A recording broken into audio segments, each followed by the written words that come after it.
more attractive for policymakers to like focus on illicit finance and that issue broadly within crypto. So yeah, I think it's all related, but I think that crypto is probably the bigger target, easier target in some ways. How important will the outcomes of the 2024 election cycle be for the next 4 years of crypto policy in the US? Are big policy shifts possible? Absolutely, they are possible. If there is a change in the administration, it would be hugely important for crypto. It would change who's leading the SEC, other agencies, perhaps. It would change everything, to be candid. And I'm not a person to advocate for any particular candidate because, frankly, I'm not thrilled with our selections that we have available to us. But boy, I am hopeful for a change because it would be wonderful for the cryptocurrency industry. Okay, I think that's all the questions, and I think that's all I have. So again, it's just an honor to be here. I'm happy to answer questions afterwards and follow up with you, and look forward to continuing to fight for Zcash. Take care, everybody.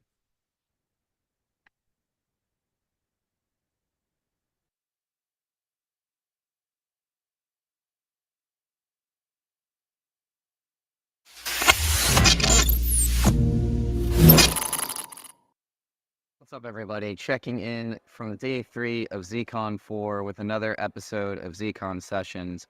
Right now, I've got Chris Tomio from the Electric Coin Company, who I used to work with and have a lot of respect for. So I'm super excited for this conversation. I think a good way to always start these is like just quick introduction, what you've been working on like for the last little bit. And then there's a specific topic I want to talk about today, but let's do the intro first. All right, cool. So my name is Chris. I've been working at ECC for a year and a half in official capacity, but I started working with Zcash in a different capacity in like 2018 or 19. At ECC, I do comms and media and digital and just lots of different support functions. I'm in that like marketing realm. Very cool. Very cool. One of those items that you've worked on in the past was a poster called "Privacy is Normal," and that phrase. It ended up going very viral. So if you're not familiar with "Privacy is Normal," it originally was posted in a response to something saying that crypto can only be used for crime, and then Vitalik retweeted it. And then in the event of some of the things that happened last year in the privacy space, a lot of organizations within just the broader cryptocurrency space outside of Zcash just took the poster and ran with it. And it went viral for a solid few weeks. And that has been the slogan. I mean, I was recently at ETH Amsterdam, and that was the "Privacy is Normal" was the slogan. Oh, cool. So that is even extending and being used into this year. But also, what was the inspiration? How did you? The poster is brilliant. It outlines just normal people needing privacy. And what was the inspiration? What caused you to work on that? So in, I think it was 2019, when I had really sort of fallen into the Zcash world, I started working on this idea because what I found is that when I tried to talk to people about privacy and what Zcash was, they were kind of like, cool, but whatever, and would just kind of like move on to the next thing. And I felt like there was some kind of a disconnect between what privacy is and how people feel about privacy, maybe. So what I mean by that is that, privacy can be a triggering word, and it can trigger someone to run away or like abandon the conversation. Yep. And I think that's because a lot of us view privacy as a conflict. Like, privacy is a weapon against some nefarious force, like surveillance or manipulation. And that's like anxiety. Now, this brings on anxiety, right? So people just either don't want to talk about it or they don't think they need it or whatever. And so I was trying to figure out the way I like to view privacy is like, actually, privacy is empowering and it allows us to do all of these things. And in fact, without privacy, humans cannot flourish. Humans cannot function. So part of the thing was I was trying to connect the idea that we all actually use privacy and enjoy it. And if you read through the poster, I think it kind of starts out with like very, things that make you smile, like moms and foodies and bicycle messengers. And then it kind of gets dark a little bit, but it ends with sort of a sunrise about creativity and, some of these like very empowering, optimistic kind of concepts. Yeah. So, I think that actually the original, when I started playing with the privacy is normal stuff in 2019, it was like a series of photographs. It was like somebody dancing in the kitchen and it just said privacy is normal. And it was like somebody talking on the phone and it was just said privacy is normal. Mhm. And nobody really liked it. Yeah. Like I tried to publish it, but nobody was really into it. And then one day I was talking with some colleagues at my branding agency, and I was trying to explain it to them, and they were like, "You should just write that down." And so I did, and I'm happy to see. I'm proud of it. I'm happy to see that it's still out there. Yeah. What was the original? Because you wrote it down, but there was like a moment where you did put it out into the world. So what was like what was the kind of the moment that you originally? Because I don't think people realize that the poster had been around for a little bit before it caught on. Caught like a firestorm, within the latter end of last year, around like August, September. Nobody was really interested in it. Nobody wanted to publish it. So I think I just like included it in an ECC newsletter, Mm-hmm. like, hey, download this poster. And then maybe 6 months later, it started to appear. But nothing at first, like, I just put it out and put it to bed. But so like, how do you feel about the impact that that's had? How does it, like, it's obviously very cool to see that out in the space, but do you think at times within, obviously cryptocurrency space, privacy is a very hotly contested topic. And do you feel that there's like a barrier to entry for like normal people just wanting to come in totally. and adopt? So like, if you're coming into this space, like, you just kind of buy whatever, and then people tell you it's not private, and then you go to the privacy space and it's kind of like, it has certain connotations. Like, do you feel that that's really hard for normal people to come in and accept, and that this poster might be like that kind of speaking out into the world? Maybe. Yeah. I mean, it's really hard. Yes. 100% agree. And then even when you get into okay, I think I understand what crypto is, even understanding privacy in crypto after you're already there is really difficult. Yeah. It takes a while, I think, until you see it happen. Sometimes like it just never comes around. So, I hope it's helpful. It's either funny or people like that are my non-crypto friends think it's cool. Like, I don't know. They're into it. They're like, oh, I would wear a privacy historical t-shirt, I don't know how deeply they're, invested into the idea of it, but it's catchy. Yeah, because like, do you remember that experience when we were like at Mainnet and we had that booth? Oh, yeah. And we had the t-shirts, and we had the poster actually printed out, and people were coming up like all over. They're like, oh, I saw that on Twitter. I saw this here. Yeah. Taking pictures of the t-shirts. Like, how many times are you wearing that t-shirt? How often do you get like stopped in the street? And so, like, for people who don't know, the privacy is normal poster then inspired a privacy is normal t-shirt. Like, how often do people kind of like stop you on the street and say, where'd you get that? What's that for?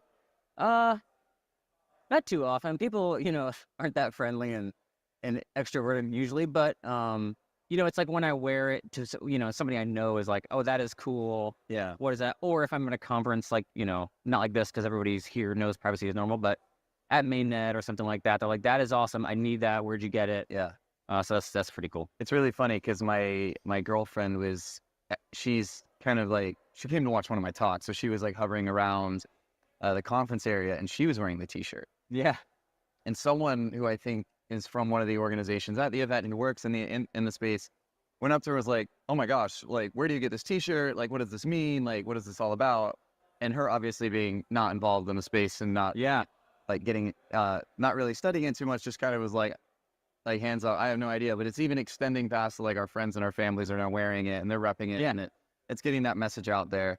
I think that's kind of for me, you know, this is something I talked about in my talk yesterday. I've always been like, privacy is a weapon against the tyrannical state.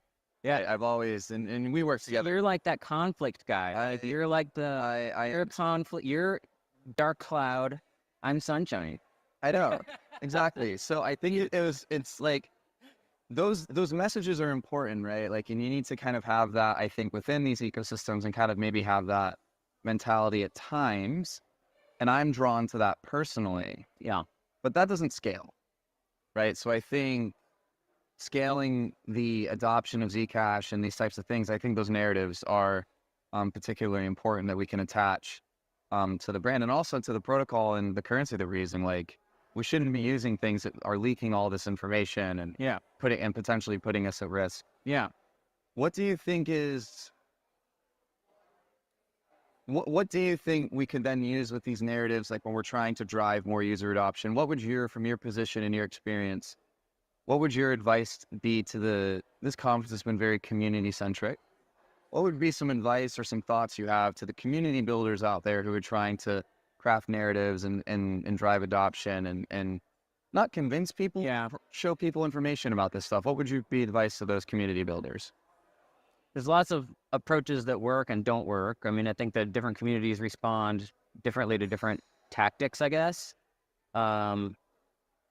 There are plenty of audiences that would react and take action based on fear tactics or, you know, sort of like looking under the rug and seeing what's actually happening. I think it's really insightful to like meet some of the teams here that are from very different communities than I'm from, you know, like the Zcash Brazil folks, who have like a whole different set of norms and life challenges and life celebrations. And like, so I think just like meeting people where they are, or better yet, meeting people who are already there. Yeah. You know what I mean?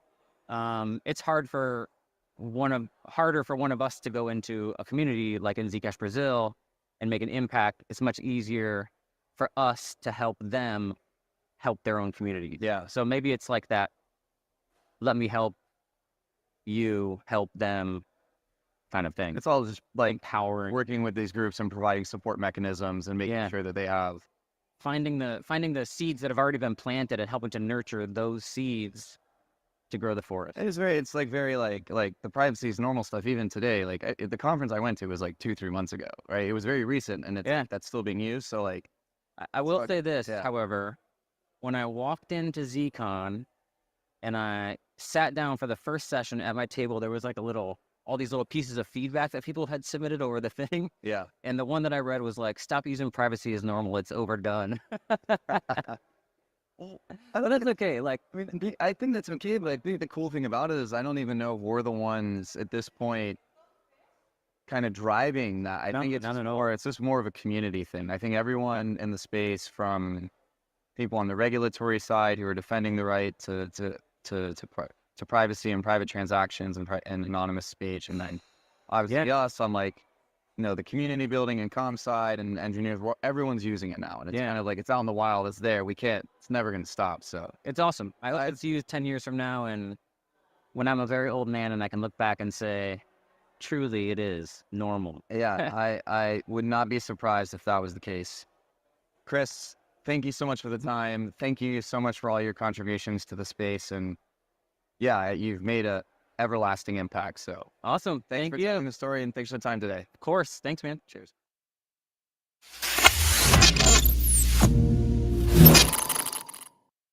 Everyone, Ian here again with another recording for ZCon Sessions. I am joined by Alex Bornstein, the Chief Operating Officer of the Zcash Foundation. Alex, thank you so much for joining us today. Yeah, thanks for having me. I think there's a couple of things I want to chat on, but I think a good way to always start these conversations is just provide a brief introduction we've been working on at the foundation, and then we can kind of get into the topics that we want to cover. So what's your background? Where are you coming from, and what are you working on in Zcash? Sure, yeah. So, I'm the Chief Operating Officer at the Zcash Foundation, which basically means I'm in charge of everything except for our engineering efforts. Okay. But I get to interact with our engineers and that amazing team all the time. So I kind of have the best of both worlds while not having responsibility for both worlds. That does sound like a pretty sweet gig. It is. I get to work with brilliant people and learn from them, and also my work supports their work and gives them the ability to focus on the incredibly complex challenges of working in the space that we work in. Yeah. I've been with the ZF for 2 years, but I've been in the nonprofit space for almost 30. So my background is in almost entirely nonprofit management and administration. So my primary job at ZF is to ensure that we're compliant with all laws, compliant with all the regulations that regulate nonprofits. And one thing that's really cool about the way ZF is set up and Zcash in general is that, there's a lot that regulates the work that we do at ZF. And it's very focused on making sure accounting is right and all these back office stuff that's not sexy to most 99.9% of the people. Yeah. But it ensures that we're acting with integrity and that we're acting with honesty and our work is fully transparent. You can find out anything you want about the work we do and our financials and budget and all those things. It's all publicly available. Yep.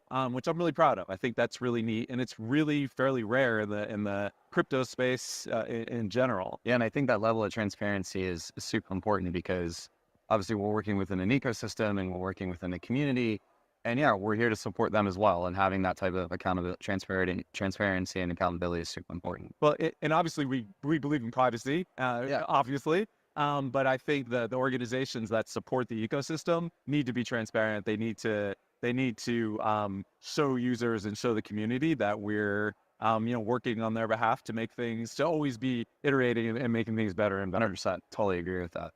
So I want to ask first, ZconV, putting on the event and a lot of the effort that went into that. Can you tell me more about that? And then what are your thoughts? Like, is it met expectations, exceeded expectations? Yeah. Yeah. So we started work on this about a year ahead of time. And literally directly after we got back from Vegas, we, kind of downloaded, learned what we could learn from that event.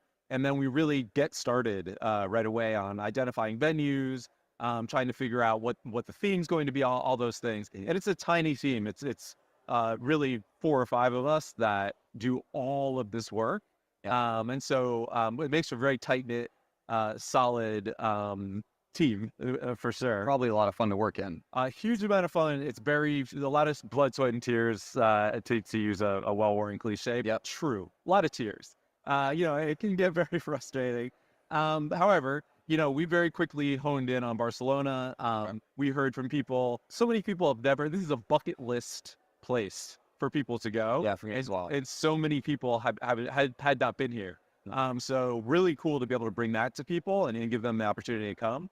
But as far as, our happiness with this event, I think the coolest thing is we're sold out. Like, this is capacity, which is fantastic. I think it's probably the most people we've ever had at a ZCon, over the years. I think it is the most people we've ever had at a ZCon. Okay.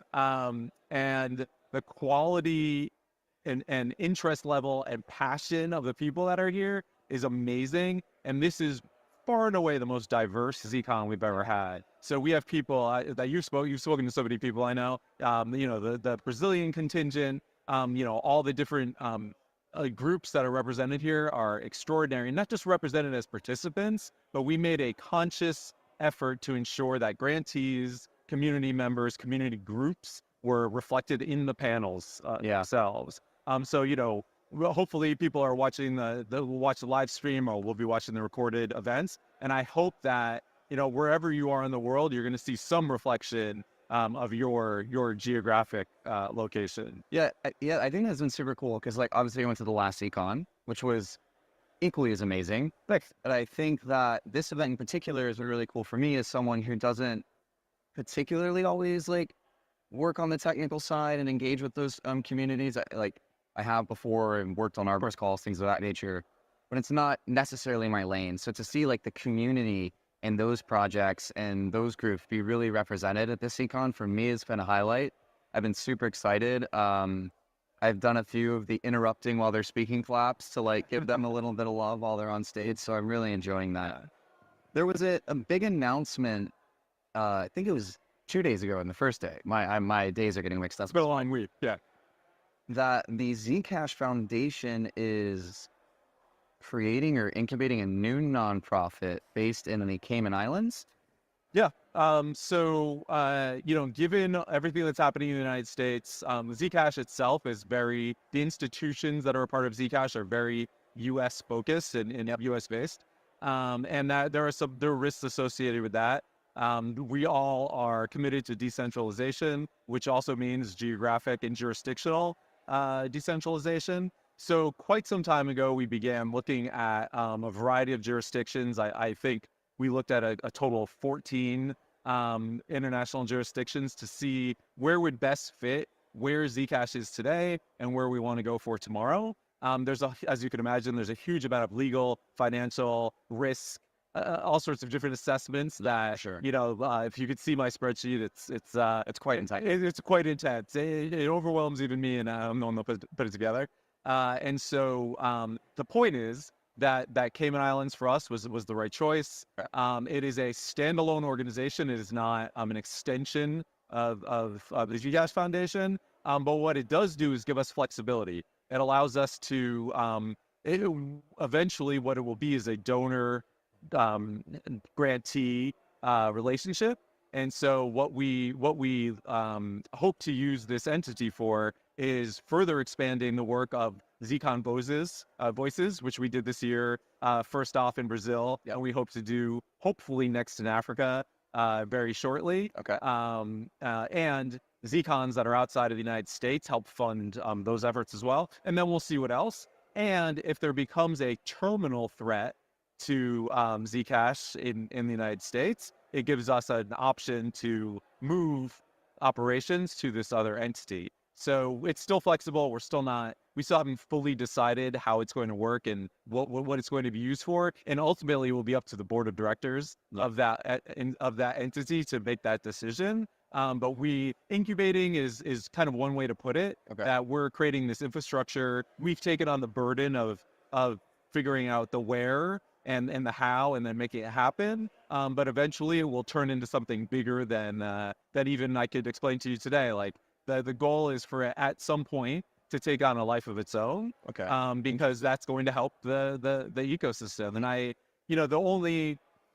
there's a lot of challenges to still overcome. There's a lot of, again, the unsexy back office work. That's where we are. But it needs to be set up with every T crossed and I dotted. So we're ready. So it's ready to go, and it's fit for purpose for a variety of possibilities, possible outcomes. Yeah, that totally makes sense. I think there was an interesting point there because, when the announcement's made, you had people all across the conference talking about it and trying to kind of, I guess, piece the puzzle together and figure out what is this organization? How is it linked to ZF? What's the affiliation? You mentioned just now that it is a standalone organization. I don't know if there's any more context that you wanted to add to that and just kind of letting the community know that how these organizations are separate and why they're not directly affiliated with each other. If that's the right way to put it. Yeah, no. A direct affiliation, like a subsidiary type relationship, wouldn't really solve some of the jurisdictional issues that could possibly arise. So that having that separation is just creates that much more. It makes it that much more useful in the future. So not to say that ZF is going to be 100% involved for the beginning portion of this, and I can make no promises for where this is going to go. But the coolest part of it is we're creating something that can go in all these different directions. It's not set to one idea, one vision. We're really kind of seeing where it goes. 100%. And I'm really excited about that. This, to a large extent, is my baby, and it's something I have a lot of experience setting up and working with. And to be able to sit down and say, here's Zcash, here's ZF, this is where we might want to be in the future. These are the things that could happen to us that might stop us from getting there, or that might somehow hinder us. What actions can we take today without knowing what the future is going to look like, 100%. and make it as flexible as possible? And I think that's the thing.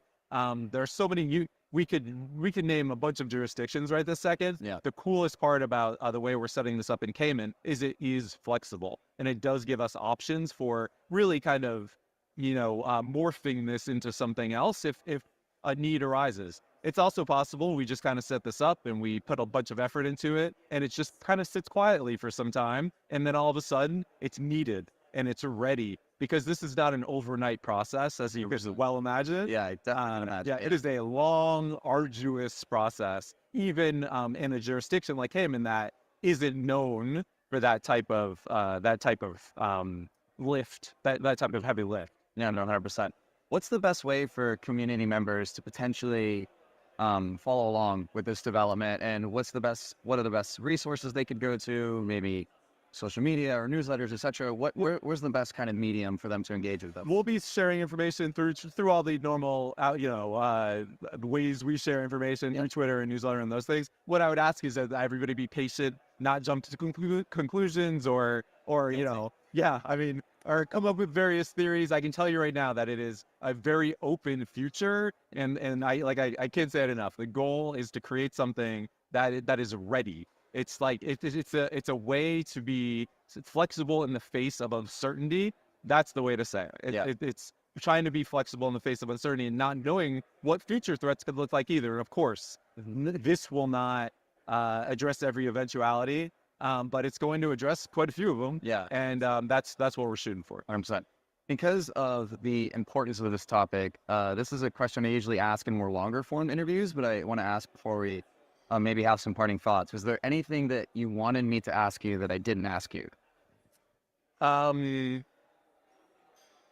I mean, I'm just so stoked to be here, and I get such huge inspiration from being around you and everybody that's here, in so many different ways. You got the work you're doing, the work ZFAB Club's doing, the work Zcash Brazil's doing. I could go on and on.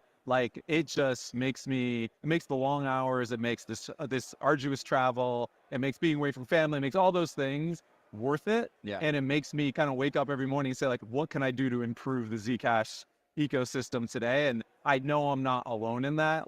All of us could spend 24/7 talking about these things, but also taking action. Yeah. You talk all day long, this is your thing, you're fantastic at it, but you're not just talking, you're taking action. Mm-hmm. And I think we need to see more of that across the ecosystem, and I apply that to ZF and ECC as well. Yeah. And I think we're all trying to row in the same direction, even if at times it might not come across that way. I would totally agree with that. And I think that's the biggest thing.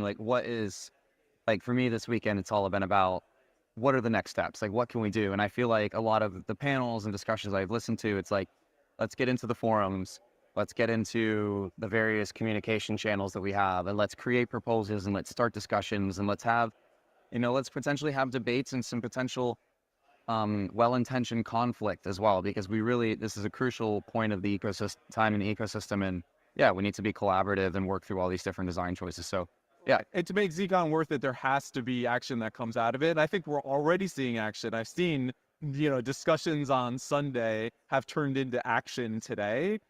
Which is pockets. You see people teaming up little conversations. You're like, okay. Oh, I love seeing people huddled down on their laptops, and I, see people.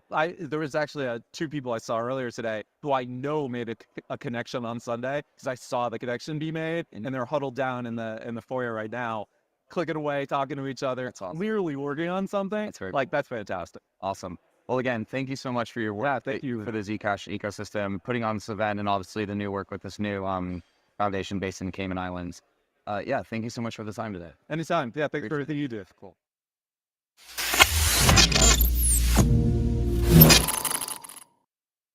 Hello, everyone. Welcome back to, I think this is the third day of ZCon 4, and we're back to recording some ZCon sessions.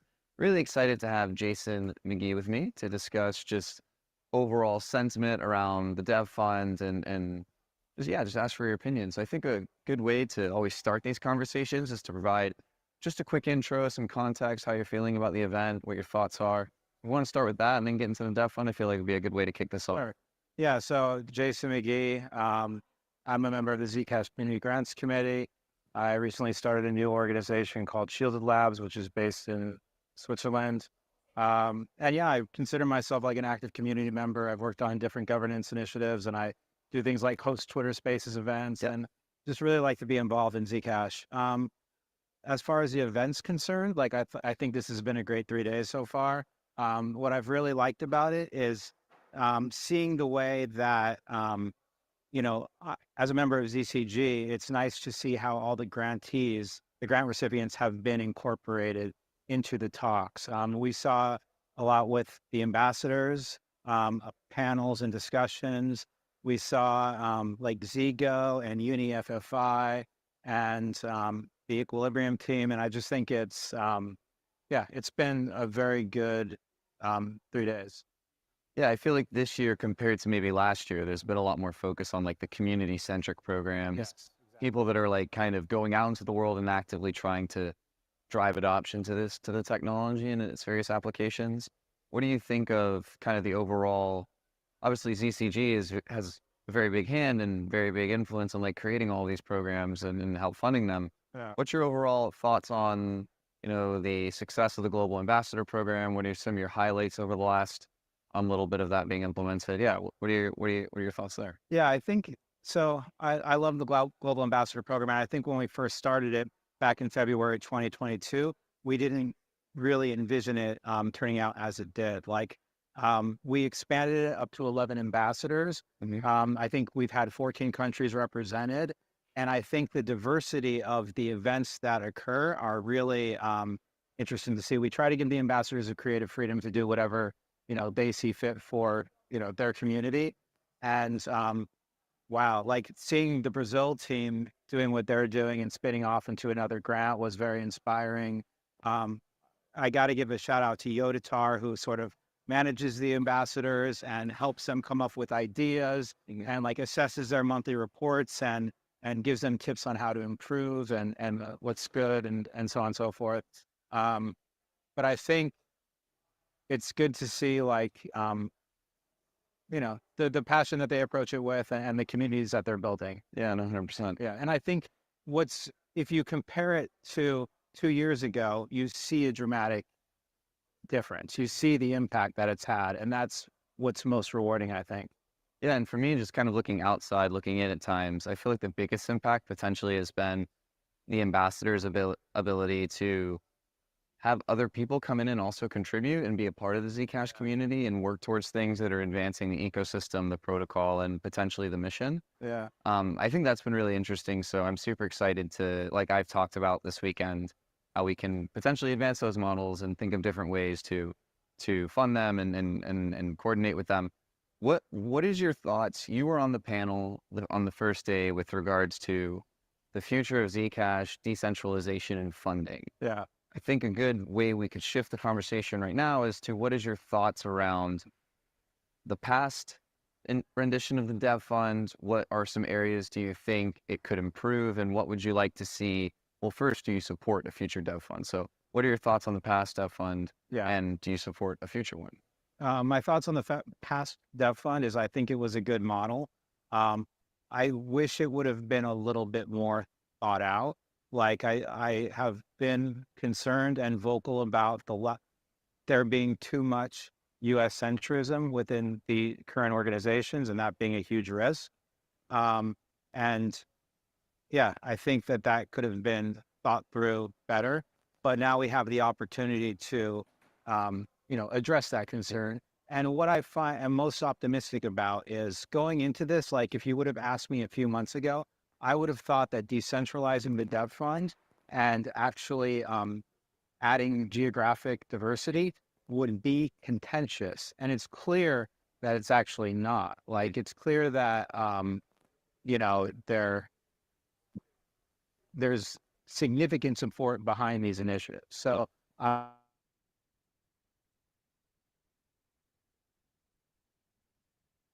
All right. Hello, everybody.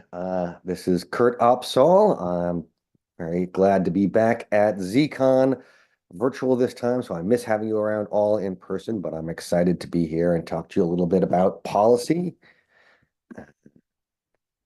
in the world, or the wide world of crypto blockchain policy. So we're going to do a little survey of some of the policy issues around the world, how things are going, where they are going, and what's happening right now. So thank you for joining me. I'm going to start out with a little discussion of why policy matters. For those of you who may have seen some of my prior presentations at other Zcons or elsewhere, I often go over this. I'm going to keep it brief today, but to hit on some of these top issues. So policy matters because there's always these sessions where new technologies come in and they aren't a good fit for existing regulatory or legal policy structures that were designed for different kinds of technologies that weren't able to do the same things or did them in a different way.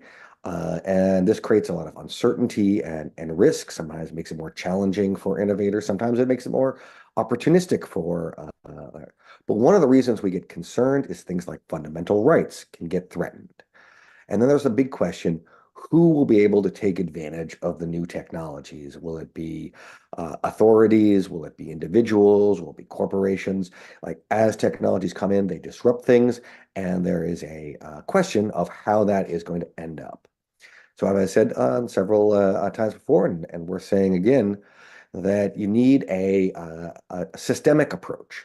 Policy, law, and technology. They all have to work together as sort of a tripod that each of the legs is very important, because if one fails, the others can help protect your rights. So that if the law is unable to do it, then you might have a technology that nevertheless protects your privacy, privacy enhancing technology. The policy may push back on interpretations of the law that will impact rights. And if you don't have that policy, then the law might get interpreted in ways that don't reflect this underlying understanding. So you need to have these things together. And one of the reasons, very important to this community, very important to myself, is that privacy can often be at risk. And privacy is very important, not only for its own sake, but because it helps protect other rights. So that, privacy and what you see, do, read, what you pay for, can implicate your rights of free expression, your political views, your ability to function in society. And so it is a fundamental right that is necessary for the future that we want to live in. So where is this policy happening? Well, it's happening in a variety of places, and we're going to give quite a survey here, traveling around the world. In Europe, you have the European Union, the United Kingdom used to be part of the European Union until they decided to leave, the various member states, and that's where a lot of it is happening now, that the European Union is putting forth regulations and moving forward rather quickly. The United States, always a big player in policy, but right now the Congress is mostly stalled. The focus in Congress is about the upcoming election and a number of other sort of very high ticket issues that will be part of the election or potentially, so that many other priorities are going to be on the back burner for now, though some U.S. states are moving forward with blockchain crypto policy.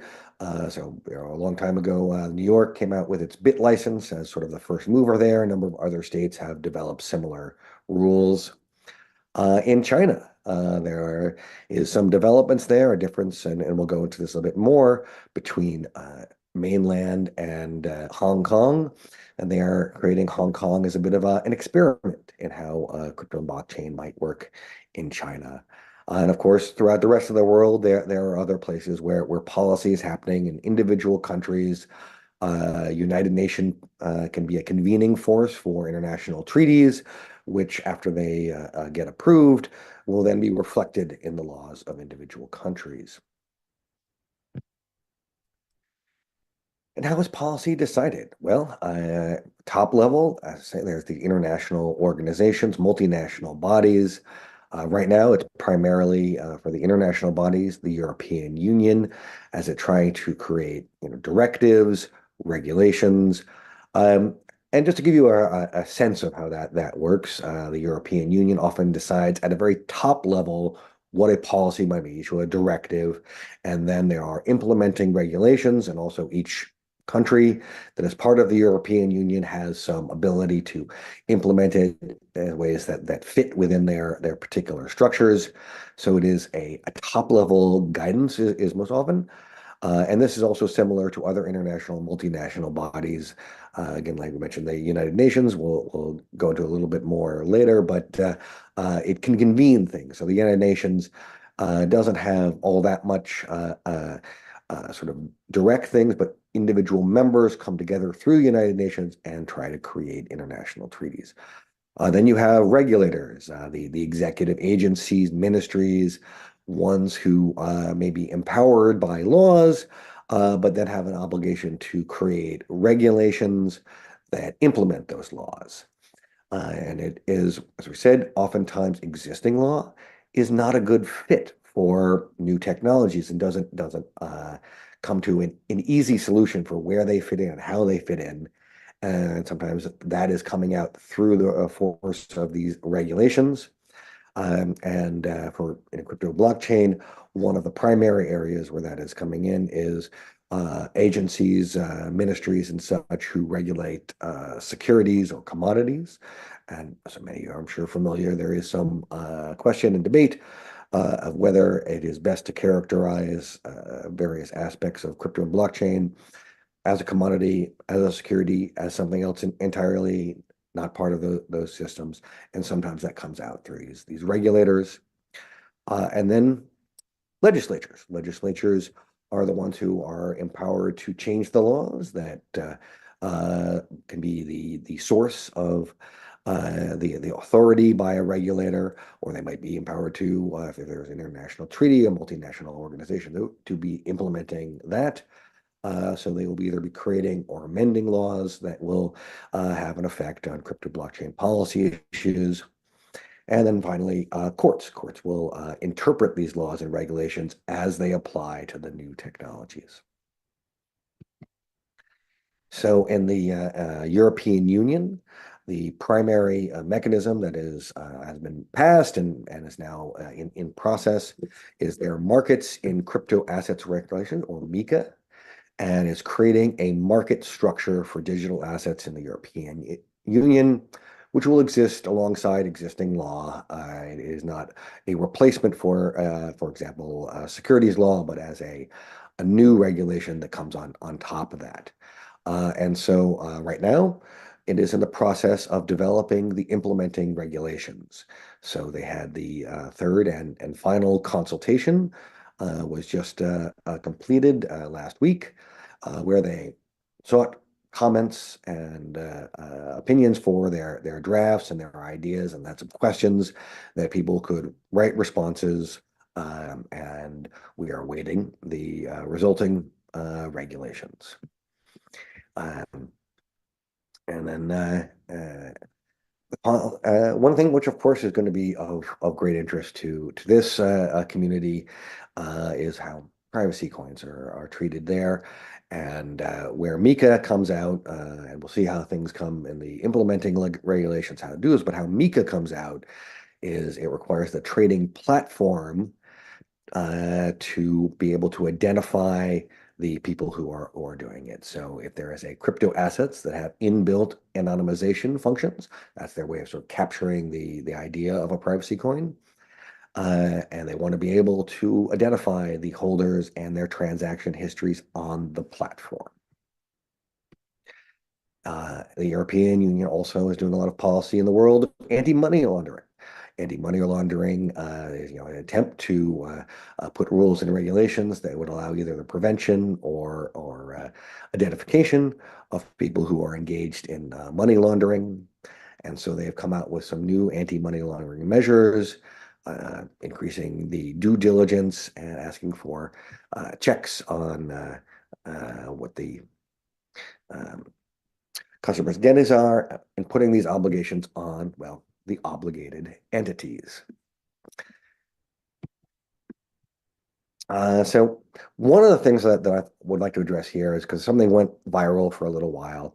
There was a claim that there was a ban on anonymous crypto wallets and self-custodial payments. It came from an interpretation of a tweet by Patrick Breyer, who's a member of the European Parliament. I've looked into this, other people have as well, and they have not actually banned self-custody wallets or peer-to-peer transactions.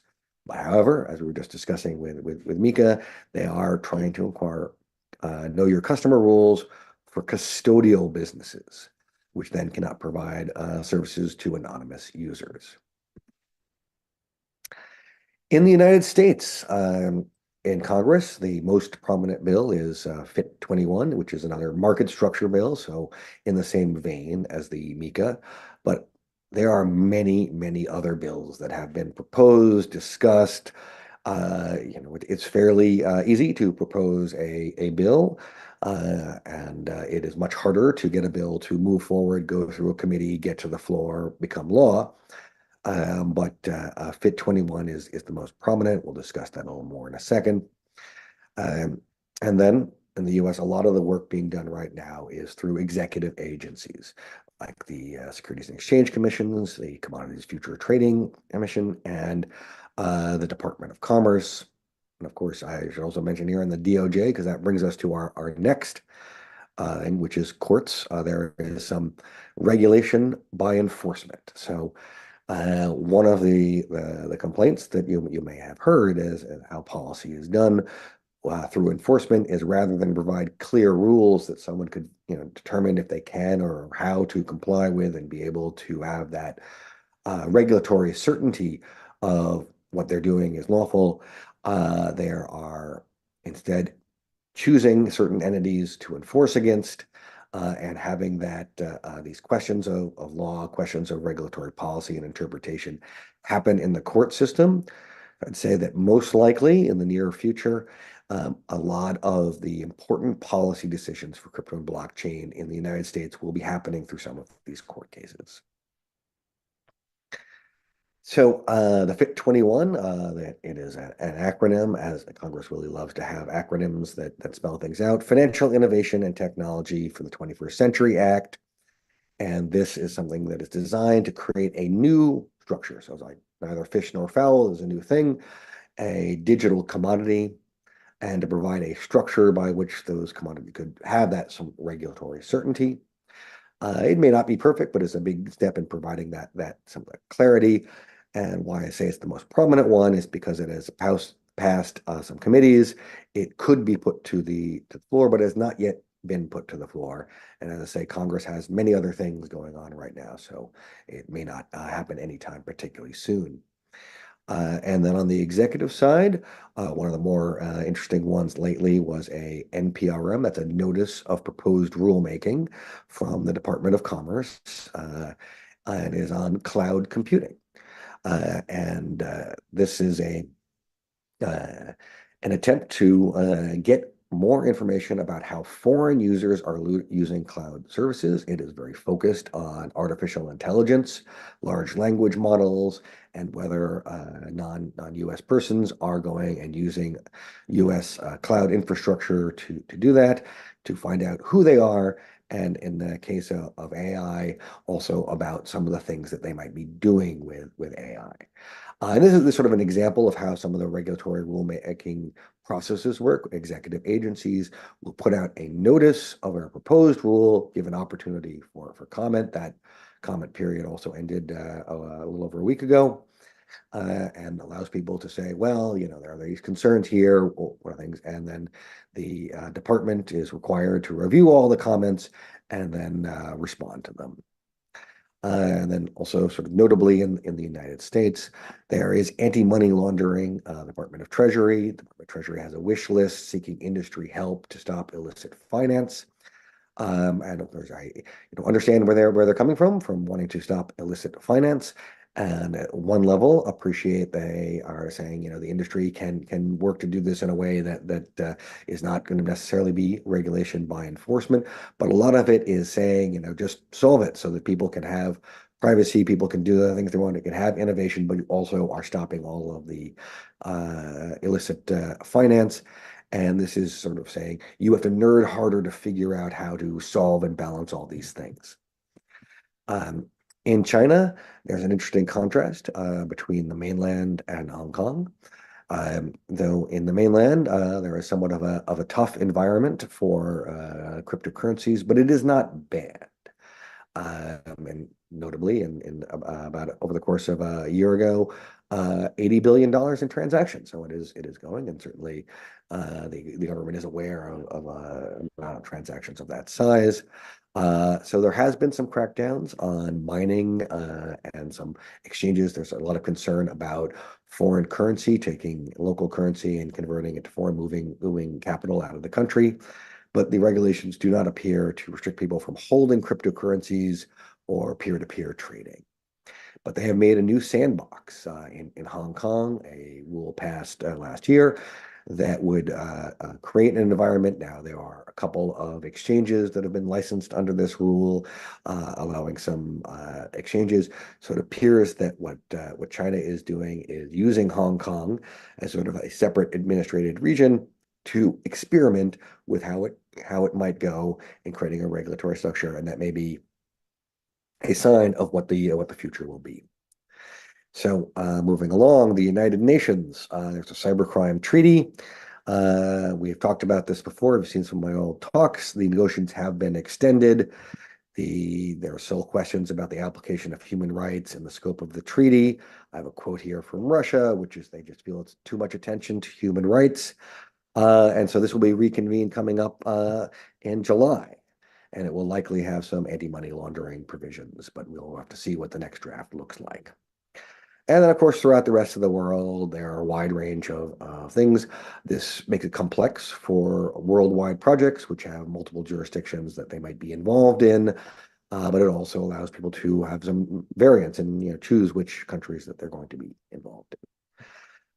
In U.S. courts, I just want to get to a couple of things in here and a little bit of background. One of the big issues in the blockchain world about various tokens and cryptocurrency projects is whether they are securities. The SEC argues that most cryptocurrencies are securities as investment contracts. The Supreme Court many years ago came up with some definition, how in this case SEC versus Howey, that sets forth the test for whether something is or is not an investment contract, and that has been a key to a lot of litigation. And you may probably have heard of the Ripple case, where the court held that XRP was not in and of itself an investment contract, thus does not necessarily a security. And they said the programmatic sales was not a exchange, was not covered by this, but the institutional sales were. SEC wanted to appeal that immediately, looking at Terraform Labs, which had come to a different conclusion, but that was denied for the immediate appeal. And so we have to wait for the trial to finish, and then the appeal will follow and likely become a key precedent in this area. Coinbase, SEC versus Coinbase, has also been hitting on some of these issues, whether it's an investment contract under Howey. And they are also invoking a Supreme Court doctrine or legal doctrine, the major questions doctrine, which is the notion that if before a regulator can regulate an extremely important economic, politically significant thing, it has to be clear about it, that Congress has authorized them to do so. So the gist of this argument is that the blockchain and cryptocurrency industry is a very large, economically and politically significant part of the U.S. economy, and therefore you need more explicit action by Congress to be railing it, and so the SEC has overstepped its bounds. The district court, unfortunately, found that SEC adequately alleged that Coinbase was engaged in this, and this is based on this motion for judgment on the pleadings. And Coinbase is seeking this immediate appeal, and then that will also establish an important precedent. And then I'm sure of some interest to many of you, there have been financial privacy technology cases. Tornado Cash, which has been around as a case for a while, that the trial coming up in the fall, and a motion to dismiss being briefed right now. So most of the briefs have been put in.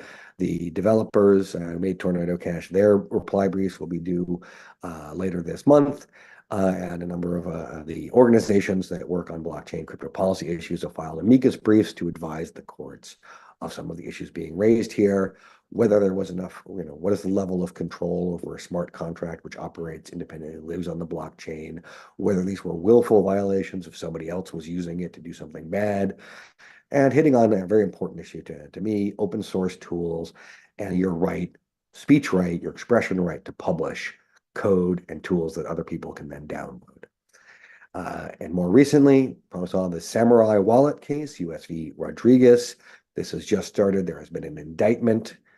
They are alleging that this was engaged in money laundering and unlicensed money transmitting.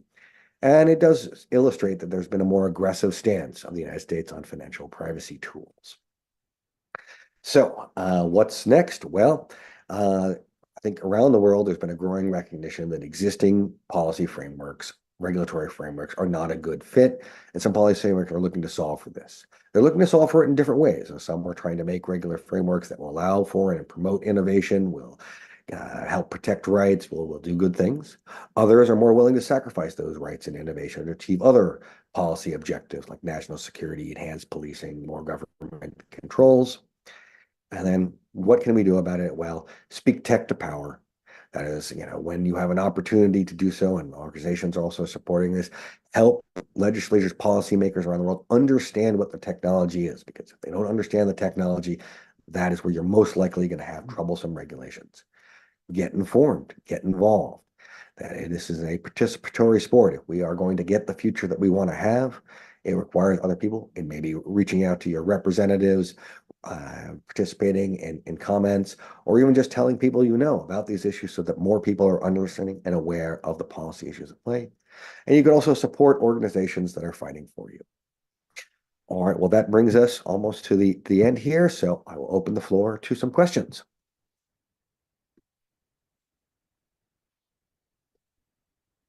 All right, and so it looks like I have the first question. Do you envisage European regulators augmenting or adjusting MiCA to hamper, marginalize, and even criminalize peer-to-peer use of privacy technology like Zcash? If so, what attack vectors might regulators seek to use and accomplish such goals? So at least I am heartened by that right now, peer-to-peer use of privacy tools, self-hosted wallets, are outside of the scope of what they're looking at. They are looking at exit points, so that a policy balance that they've put out is that if you do things amongst yourselves in this other way, that's okay. But if you go to a regulated exchange, they want to know how the money gets out. Now, exit points are very, very important, and if, at some point things do need to exit if you are going to use them in other aspects of the economy. But that is a balance. I don't know if they are going to expand beyond that. Probably not through MiCA. The MiCA text has been closed for a while, but possibly through some anti-money laundering provisions.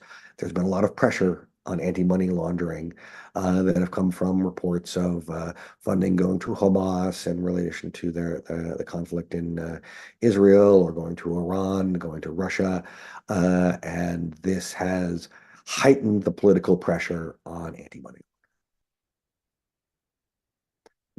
All right, last question. Are there examples of countries, in your opinion, overall crypto policy regimes that the U.S. and others should try to emulate? Who is doing regulation well? I don't know if I have like a favorite country that is doing it, perfectly and should be emulated around the world. I think it is at least interesting that there is a number of countries that are being innovators in the area. And some of the smaller countries have definitely been more friendly to crypto and blockchain policies. But crypto and blockchain is also a worldwide technology. So, a few countries here and there would need to sort of band together and say, this is what we think is right, and then push it out to a wider sphere. So these things will continue to evolve, but we need to get at least, some fundamental issues as a policy matter agreed upon, and we're still working on that. All right. That's it for the questions. Well, then I will say thank you so much for everyone being there, and I really appreciate the Zcash community, people who really care about some fundamental rights and wanting to make sure that we can make a better world where those rights are established and protected. So thank you all. Take care.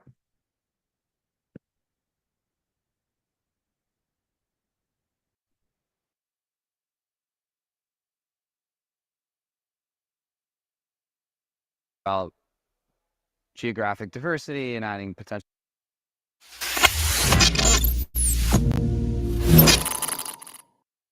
Hey everybody, welcome to the last ZCon sessions recording at the ZCon 4. We're just finishing up the event today. Gonna be heading to the pool a little bit. Certainly. Getting very exciting. Gonna get the shorts on, get some sun. I'm very excited for that. I'm here with Zach Meck, who is from, correct me if I'm wrong, the Global Ambassadors Program. That's correct. And been working on a number of cool things with regards to the Zcash ecosystem.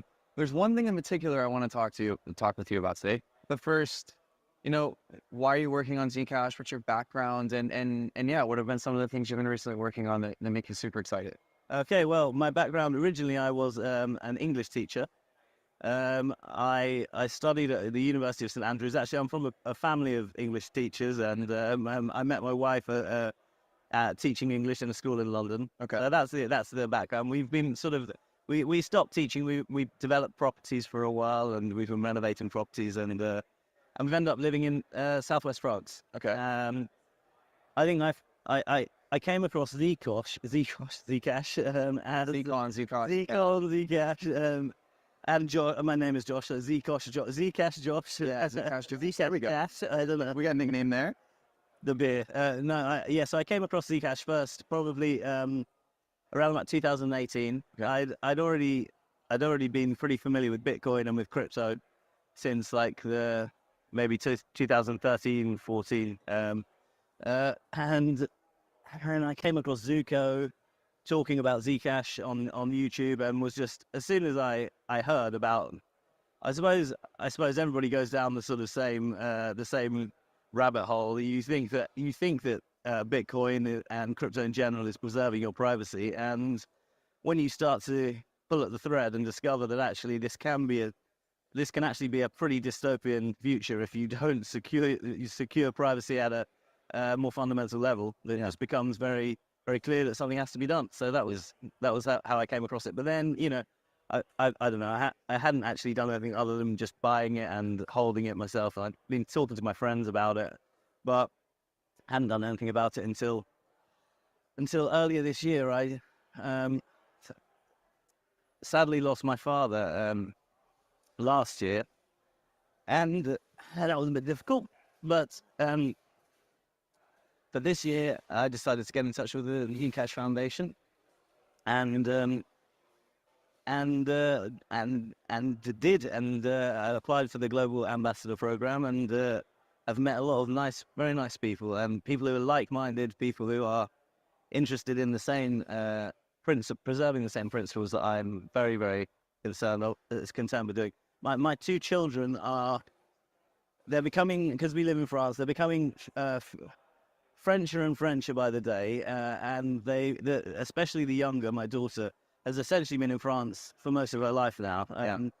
And a big portion of that life was conducted during the coronavirus restrictions and the mandates, and I was concerned with what I saw as I would say a project on the one hand of creating a CBDC future, and at the same time the erection of these barriers, passport controls, and vaccine passports, which I worried could be at some point put together in some form to restrict individual freedoms. Now, I'm not a vaccine. I think it's independent of like your view on the various components of this. It's just like, we don't want mandates and digital tracking to be a part of this. So if I am of the group that makes the decision to not participate in this general social consensus, I don't want to have the consequence be I'm going to be surveilled and my bank account shut down, and these are the things that we're trying to avoid. So I think that's what you're meaning to say is like, or what I'm thinking here, what you're trying to say is this is potentially a reason where Zcash is like really useful to help people have an opt-out strategy or something of that nature. I very, very much so. I wouldn't like to get on a plane without a parachute, and I feel like the plane could go still in a decent direction. The plane that we're on. I don't believe that. I don't believe that we are living in a complete dystopia, and I don't think that. I think people's intentions are good. I think people at the top level are trying. I think people throughout the wider ecosystem, not just in crypto, are trying to make the world a better place. But the dangers are there, and these kind of technologies could be used for ill or to empower us. And I hope it will be the latter. Yeah, no, you're completely right. I mean, I think it's irrespective of your personal opinions on whether you wanted to be vaccinated or whether you didn't want to be vaccinated or whether you believe in voting for this party or that party. There needs to be consent is important, and mandating anything you have to be very careful with. Yeah, extremely careful. I'm in total agreement with you there. So part of leveraging these technologies, right? So we have all of us have different personal motivations, and we have different reasons for why we're here. Kind of that opt-out strategy is definitely one of them that I think many of us hold. But to get to that future, we have to actively try and use this thing. Like, it's very good to maybe buy it on X platform and hold it and hope for some type of return on investment. But we need to use it. And you're doing something extremely interesting, which I think is super cool. I will make my pilgrimage to eventually. But it's this idea of creating a new physical location where we can all come together. And yeah, I'm interested to hear what is this idea? What's the name? And well, so the name is the Zebra Lounge.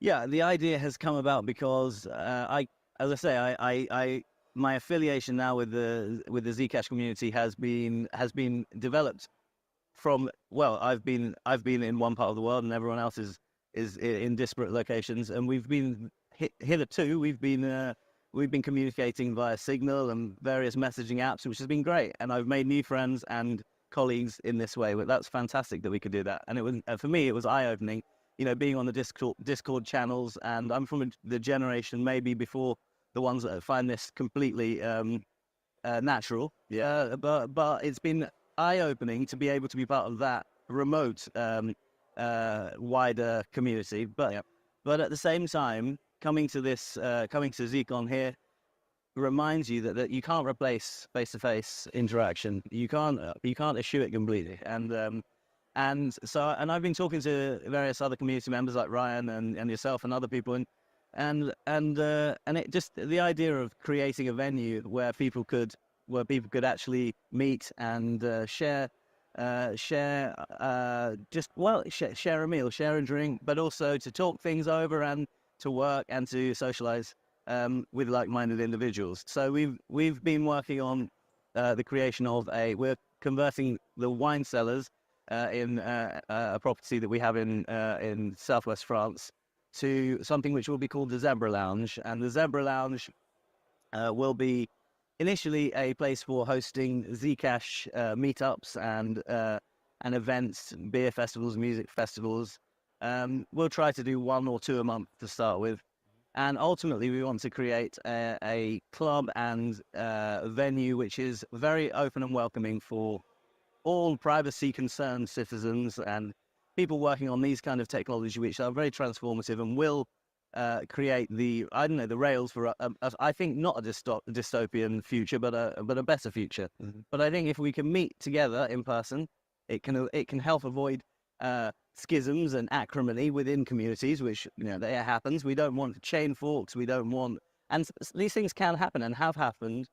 Probably some of this can be avoided if people are in the same room a bit more often and not communicating by messaging online. Yeah. So I hope that what we can do with the Zebra Lounge is create a place where people can just come together and chill, like we're doing here, and also there's space there down the line to create work pods and areas where digital nomads can actually come and stay for a couple of days together from, I know we've got people here from Venezuela, from from all over the world, and we've got people who have never met, and we've got people who've been friends for years. Yeah. Now, if we create a place at the Zebra Lounge where these people can, in the future, come and work, maybe stay for a couple of days, enjoy their time together, and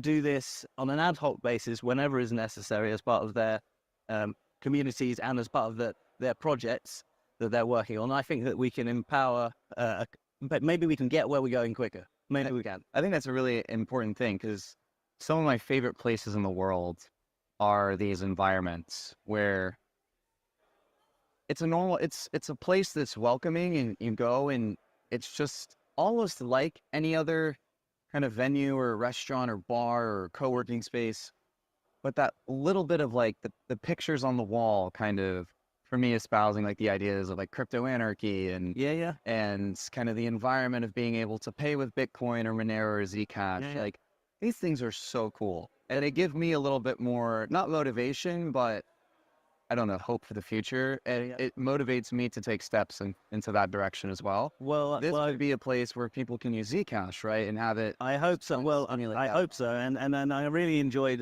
one of your talks earlier in the week, which was inspirational for me, because you were talking about Thank it, you. and you were talking about the idea of Zcash not taking a position. It's not necessary for us to convince people of, what I think or what you think. The point is to create a convenient technology which can be used and is better than all of the others and has privacy.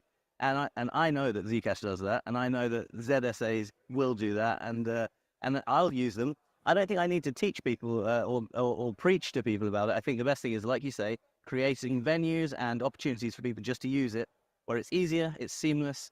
And when they do that, they will realize, well, they won't even realize. They'll just say, that was easy, let's do more of it. And so, yeah, exactly. The Zebra Lounge, yes, the idea is, like I said before, but one of the other very key points, which, as I say, we'll do it in a modular way. We'll start with petit à petit, like they say in French. So we'll do little by little.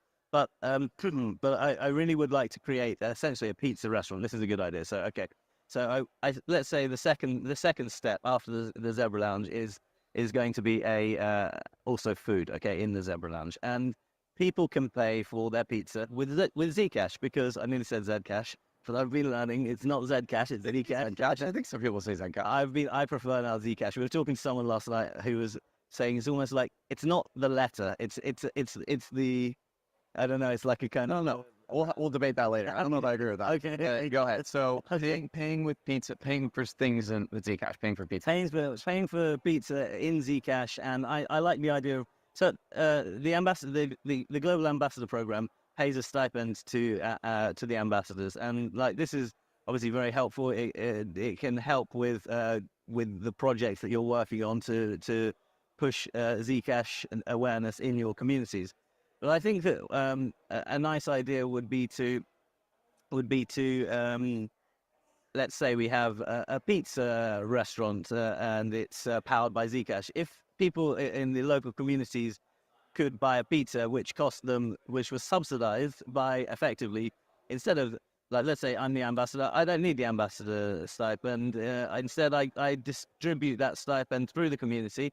So the first, 100 pizzas that are sold every month are subsidized by that stipend. And so this way, people, because I'm astonished, in France, sometimes you pay 19 euros for a pizza. It's a pizza. What does it cost, €1 to make it or something? I don't know. Yeah. And this is, and the thing is, most people in the world do not, including in France, including in America, most people do not have thousands and thousands and hundreds of thousands of dollars of assets. And so the idea of talking about kind of number go up, Bitcoin store of value for Zcash seems to me a bit perverse for a large portion of humanity who just don't have the ability to save that money. They have to spend it. I think the important way is, like, how can we take this model of the dev fund, which has its various trade-offs, and I think we need to acknowledge that, Of course.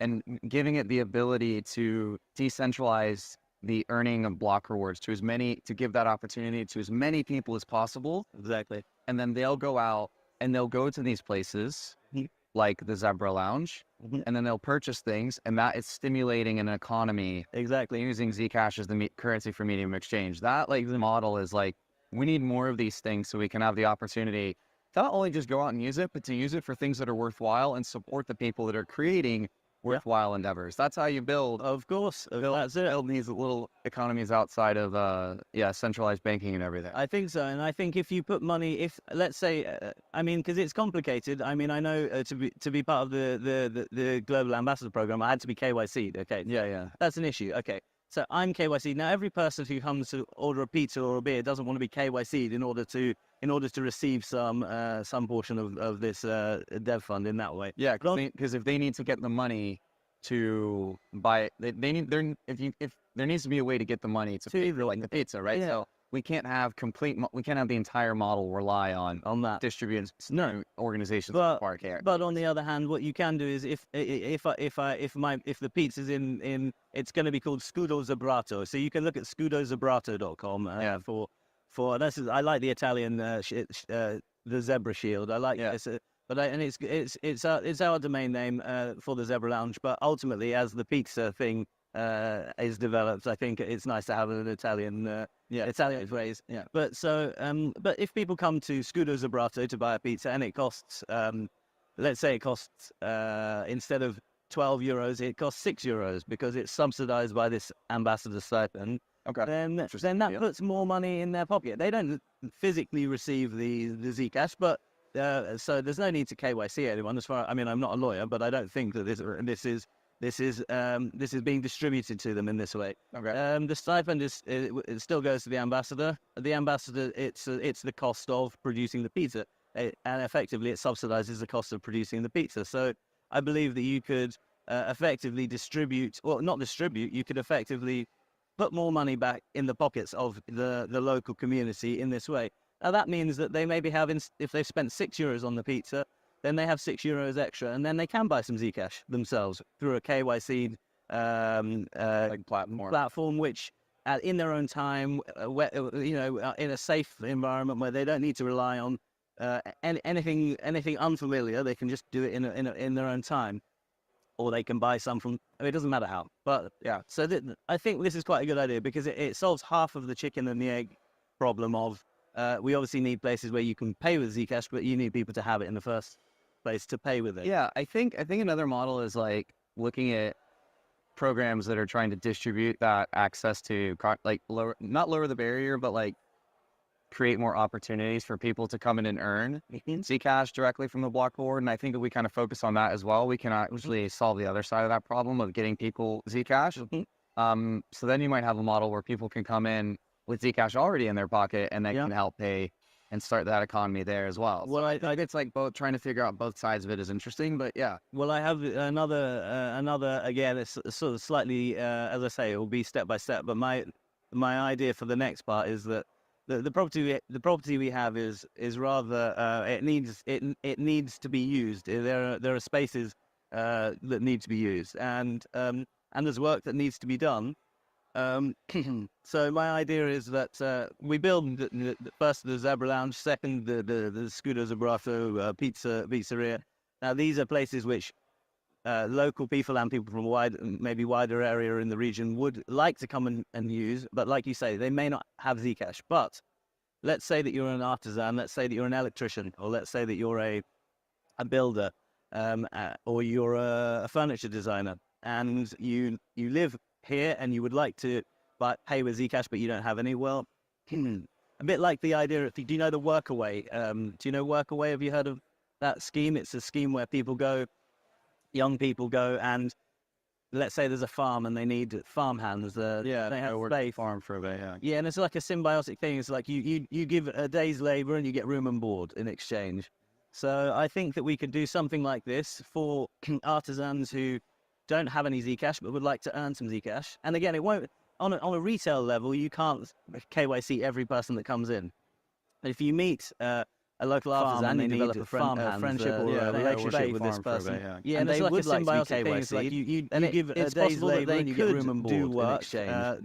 So in I think exchange that we for could do Zet. something like this, And for they could artisans who let's say they don't have any work Zcash on, but would like I to don't know, earn some doing some Zcash. electrics And again, it here, won't doing this, on doing a that. retail level. And You can't at this point, KYC you every start to person create that the comes in. circular economy, because at If this you point, meet you found local local people farmer and who you develop develop a farm fair handship work, or a relationship with this person, and they look would at maybe maybe say, things well, keep some of that. and It's possible that they could do work, I think that we could do something like this, and they could Yeah, I think let's it's really say they don't important have any because Zcash but would like there to might earn be some models Zcash. where And again, you it have won't to, as on someone a who retail wants to level. work At and this point, have a KYC business starts accept to create the Zcash, you circular might economy, have because to if you meet sign some tax forms or whatever KYC relationship with this person, depending on and they like would depending on say, the well, jurisdiction some for of like that. And it's US possible that they KYC could to do work. nonprofit because these I government think that we farms, could do right? something like this, And it's interesting. Yeah, I think let's it's say really they important don't have any maybe Zcash, but there might be models where and you again, have it to won't as on someone a who retail obviously level. work At and this point, have a KYC business starts with to Zcash, you might have to. There's ways to like sign some tax forms or whatever KYC depending on like depending on the jurisdiction for like US KYC to nonprofit because these government farms, right? And it's interesting. Yeah, I think that's like they don't have any Zcash. There might be models where you have to as someone who obviously work and have a business with Zcash, you might have to. There's ways to like sign some tax forms or whatever KYC depending on like depending on the jurisdiction for like US KYC to nonprofit because these government farms, right? And yeah, I think that's really there might be models where you have to as someone who obviously work and have a business with Zcash, you might have to. There's ways to like sign some tax forms or whatever depending on like depending on the jurisdiction for like US KYC to nonprofit because these government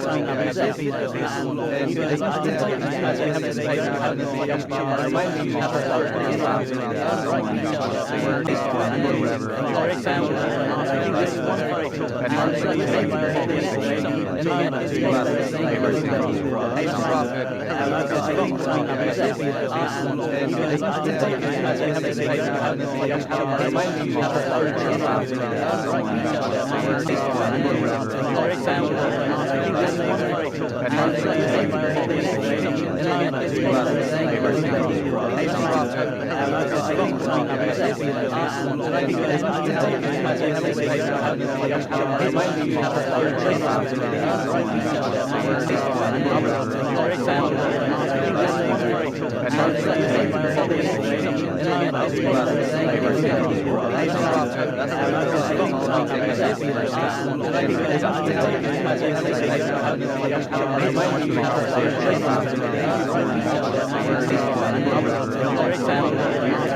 with yourself and then within the foundation. We were a little bit concerned that after having had a successful event last year, a fairly short notice in the United States, where it's naturally easier to get to for a lot of people and whatnot. We're a little bit concerned that we would have fewer people this year. We ended up having more people. Okay. And doing that globally is like, that's because there are a lot of people that are US based and it's easier to get to. So doing it globally is a consideration. And I think that maybe, doing it in Europe meant that more people were able to come either because the geographic distance was shorter or for visa reasons. A few people last year couldn't get visas to visit the United States. Okay. But yeah, it was, it's been bigger. I think that last year after the break, of effectively 2 years over the pandemic, it was effectively the first in-person event for what was effectively a new Zcash Foundation team. Myself and Alex and Danica hadn't really organized an in-person event before. So last year there were a lot of lessons that had to be learned and mistakes that had to be worked through. This year, far fewer of those because We've already done it once. Yeah. It's all learning experiences. Yeah. So I think this year went far smoother. Yeah, I'm really pleased with how it worked out. The one thing that I think has been reinforced for me this year is that when we're preparing Zcon, or when we're in the run up to it, we're doing the schedule and taking in the RFPs for the talks and whatnot. We focus a lot on the content, but actually, I think you can almost have Zcon with zero content, and it would still be incredibly valuable for all the people here. Yeah. And I wonder if maybe next time we do this, we see if we experiment with reflecting that, maybe having less scheduled content and more kind of breakout sessions or uncon type affairs, or opportunities for people to just get together, like stuff like this. Yeah. Going on. It's been really cool. There have been working sessions, people just saying, hey, like there's an idea I have right now. Let's go get a meeting room, or let's go out into the lobby and get on our computers and start hacking. So yeah, I think that's definitely a good way to look at it. Yeah. So we'll have to think about that for next year. But yeah, I'm really pleased, with this year's event. And the other thing I think worked really well this year was we made a real effort to bring in as many different groups from across the community. So we had ambassadors, we had grant recipients, we really reached out across the community to make sure that it was less about ZF and ECC. And obviously those two organizations are still important, but as we talked about decentralization, we want to see more of these other organizations coming in and sharing the limelight effectively that they deserve. Yeah, I think for me, last year, obviously it was equally as amazing of an event, but coming this year and being able to really see all the community projects and the ambassador program, and I have definitely interrupted a few talks with an applause and a little cheer, because I'm just so impressed with the way that they are really taking on the grassroots ethos of adoption and making sure that as many people are getting their hands on Zcash as possible. Yeah. I mean, I think that's truly amazing. So look at the teams like the Zcash Brazil guys. Yeah, they're awesome. The Free to Z guys. That sort of grassroots, bottom up, adoption, community building, I think is what we need more of. Yeah, 100%. And it's difficult, for an organization like the foundation to do that from a top down perspective. And this past year we've experimented a bit with the Zcon Hodges event, in Brazil, to try and help support that grassroots up approach. Because sometimes you do have to go to where people are as well. And I went to ZCon both, I was very fortunate to go. And the environment was, I don't think people realize, right? Because obviously a lot of the cryptocurrency ecosystem is very English-centric. Yeah. Speaking English and interacting in that. So when we go to a lot of these conferences, they're in English, etc. When I was down there, about every major cryptocurrency group and community from Brazil was at the ZCon Voices event.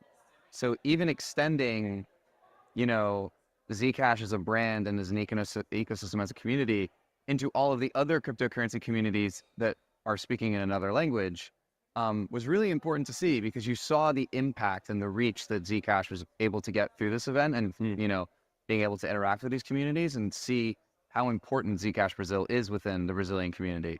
That was a really special moment for me. What do you think is kind of the next steps, and what do you want people as action items to take on from this event? What do you want the community, if after they're listening to all the talks and reviewing all the feedback, etc., what do you want them to do next?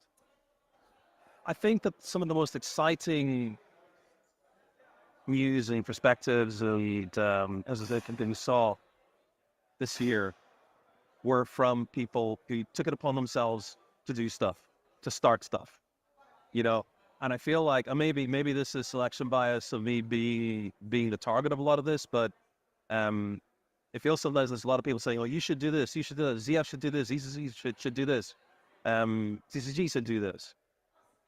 I think we want to see more people actually being the change that they want to see in the Zcash ecosystem, and we're there to support that. CCG is there to support that. And I think that if we see more people actually being proactive and taking action, I think next year, we'll have more of those types of people appearing on stage and giving a really, really good, positive, vibe to the whole of this ecosystem and community and this event? Yeah, I think for me, I'm going to take a couple days to rest, to relax, to recharge. But the next thing I'm doing is getting into the various communication channels and start writing proposals and collaborating on different proposals for decentralization and different governance models and, proposing ideas to the current, ecosystem and the ways that we can explore decentralization. Yeah. Because we can't say that we want decentralization without, bringing forward ideas to the table. So I think for me, the biggest action item that I'm taking away is, let's start experimenting and let's act now, because we're not running out of time necessarily, but it's coming. The time is coming upon us to where we're going to have to make these decisions. So Yeah, I definitely get that feeling. Yeah, and whether or not these ideas make it, into production, as it were, in time for the next from discussion or whatever, I still think we want to be. We need to start all those discussions yesterday. Start those discussions yesterday, and people need to be coming up with these. We have such a diverse community, all these different perspectives from different countries, different cultures, different languages. For all our diversity in the Zcash Foundation, we're just one organization. Yeah. And like decentralization, I think really needs to be a ground up thing. Seeing initiatives like ZconV is just absolutely amazing. Such a big fan of that. Just seeing it emerge and just start happening, and and now it's a community. It's literally a community runs it. There's no single point of failure with that, right? And that's the way that I think those models are interesting for potential new design ideas.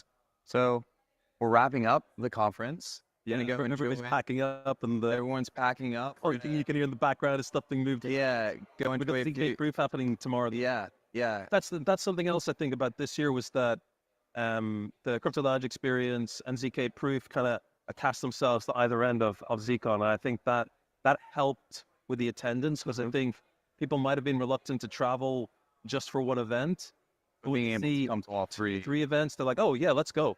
And I think that was really good, and I hope that we can do that again next year. Yeah, 100%. Any parting words? Just just be the change you want to see in the Zcash ecosystem. There's a lot that's imperfect about Zcash and about its community, about the ecosystem, and about the way that we do things. But I think there's so much goodwill, and if we can just tap into a small percentage of that and unleash a small percentage of that, it's gonna completely overwhelm, any negativity that exists. And we're gonna see this kind of upwelling of community and grassroots activity that is gonna it's gonna force that decentralization to happen. It's just gonna force it to happen, And I think when we see that those communities being built, talking about Zcash, how Zcash can be deployed, how it can be utilized in different environments or for different use cases, that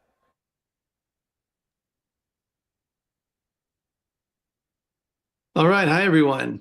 I am very happy to be here with some of the other panelists from earlier today. J.W. Verrett, Kurt Opsahl, Peter Van Valkenburg. I think you all know them from their earlier sessions today. I don't think we need to do a lot of introductions. Of course, I'm Paul Brigner, Electric Coin Company. We're here to wrap things up for this policy and regulatory discussion today with a panel on how can Zcash adapt and thrive in a hostile regulatory environment. And boy, I think we've got a great panel here to discuss that. And we've got a couple of opening questions where we can kick this off. I think it's nice to kick things off in a positive way. So I think these things always tend to feel a little bit negative when we're thriving in a hostile environment. So what's the best reason for us to have hope that the world does not, the question says, sleepwalk into the mire of totalitarian government? That's a fun way to put that. So let's look for hope, everyone. Who would like to take this one? Go ahead, Peter. I can offer something.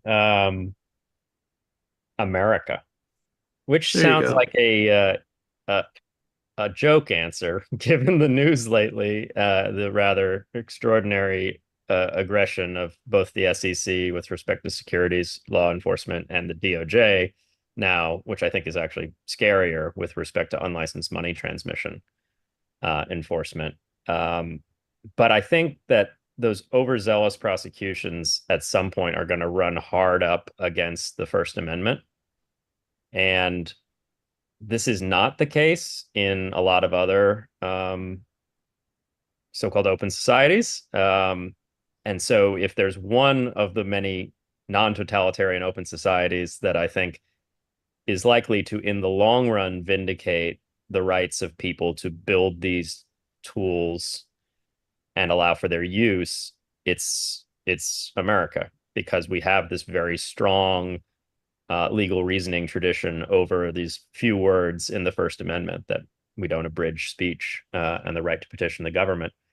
Now, that doesn't answer all of our questions and solve all of our problems in any sense, because how good is a really well-built, cryptocurrency protocol for private money if there's no business that connects with the traditional financial system that will do the exchange? There's no app store that will share these free and open source software tools with the larger user base. But at the very least, it's the one thing that I tend to remain optimistic about. And maybe those other things can be solved through brilliant technology that can actually build tools that don't rely on those choke points, that are still user-friendly. Yeah, that's a great way to start. JW, Kurt, other perspectives on that? Sure. So, I mean, you opened with sleepwalking towards dystopia. And I think, one of the things that should give us hope is that we're not sleepwalking. There are many people who are paying attention, who are trying to make the world a better place, moving what, levers and tools they had. And, it is it's not going to be easy, right? Where we there are many competing forces in the world, some of which are wanting to have less privacy, more authoritarian tendencies. This is the dystopia that perhaps, where we could be going to if we were sleepwalking, but by paying attention, by working on it, we can make a difference. And I also, echo a bit what Peter was saying. The code is speech, and the free expression points of view in that it is strong in the United States. But other countries have recognitions of freedom of expression that may not have been interpreted as strongly to protect the ability to express yourself through code. But the Inter-American Treaty on Human Rights that throughout Americas. So I guess still to your point of America, but in North and South America, there are provisions there that can be used, and I hope will be used to show that expression through code is covered as well by other international treaties or constitutions. So we have to work on this throughout the world. I have hope because for one reason, because at the same time that these threats to privacy and privacy builders are very scary, and very scary even for people building on L1s that are very different from anything in the fact patterns of these actions. I also think that threats to privacy are what creates the demand for Zcash. So it's kind of like the quote from Band of Brothers. We're surrounded, sir. Yeah, we're paratroopers. We're supposed to be surrounded. We're privacy builders. We're supposed to be surrounded. But I think the only thing that's really going to create demand for privacy is threats to privacy. People don't know they need it until they feel it getting threatened. And the other thing is that I see more and more every day the wisdom of the original Zcash founders, in the transparent option, and how that's protected us from delisting risk, how that's allowed Zcash to be listed and operate within a highly regulated, compliant environment, but also provides the option for shielded transfers that protect privacy. I think that design is that sweet spot, that small lane where a privacy project can grow, thrive, and challenge abuses of power, but at the same time maintain and thrive within highly regulated, centralized exchange environments. So I have hope. There's a fight ahead, but I have hope. Yeah, JW, that point you made first there is something I was trying to touch upon in my presentation as well. Is never let a good crisis go to waste.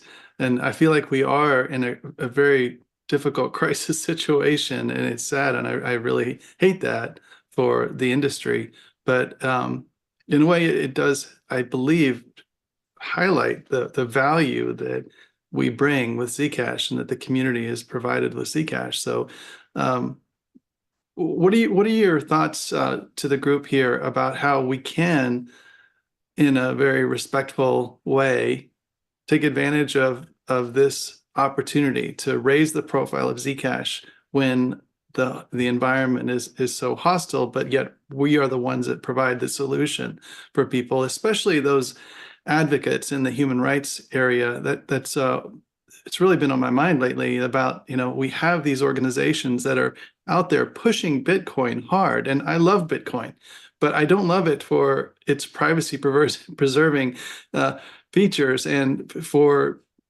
protecting human rights advocates. What do you think about that? What ways can we take advantage of the situation that are appropriate? Yeah, I think telling the good stories, not using the tongue-in-cheek tone that Samurai Wallet had on its Twitter feed. I mean, I love those guys, but that's not the right way to do that, I think. But the way we communicated, talking about the Fourth Amendment, talking about human rights activists. I remember Josh telling a story about remittances into Uyghur communities. Someone is using Zcash for that somewhere. Those are great stories. And I told a few of those last time I did a briefing on the Hill a couple of weeks ago. You do a great job, I think, of putting together coalitions of all sorts of people. And I've learned from some people who are using Zcash and other privacy tech for the kinds of human rights goals that your average person would say, "Oh, wow, that's a very nice thing." So yeah, I agree with you that telling those stories is important. Yeah, I agree with JW. There's this unfortunate reality with respect to the legal and regulatory landscape wherein we live in an adversarial system. And that's actually really good in a lot of cases.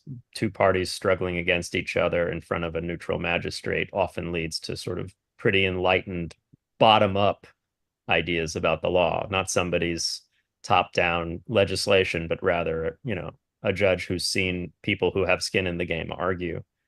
The problem is that when you have very aggressive prosecution, they're going to go after the worst offenders and offenders who are not sympathetic in front of a jury. And they're not going to go after the people who are doing the exact same thing, but in a less colorful or less aggressive or come at me, bro kind of way, right?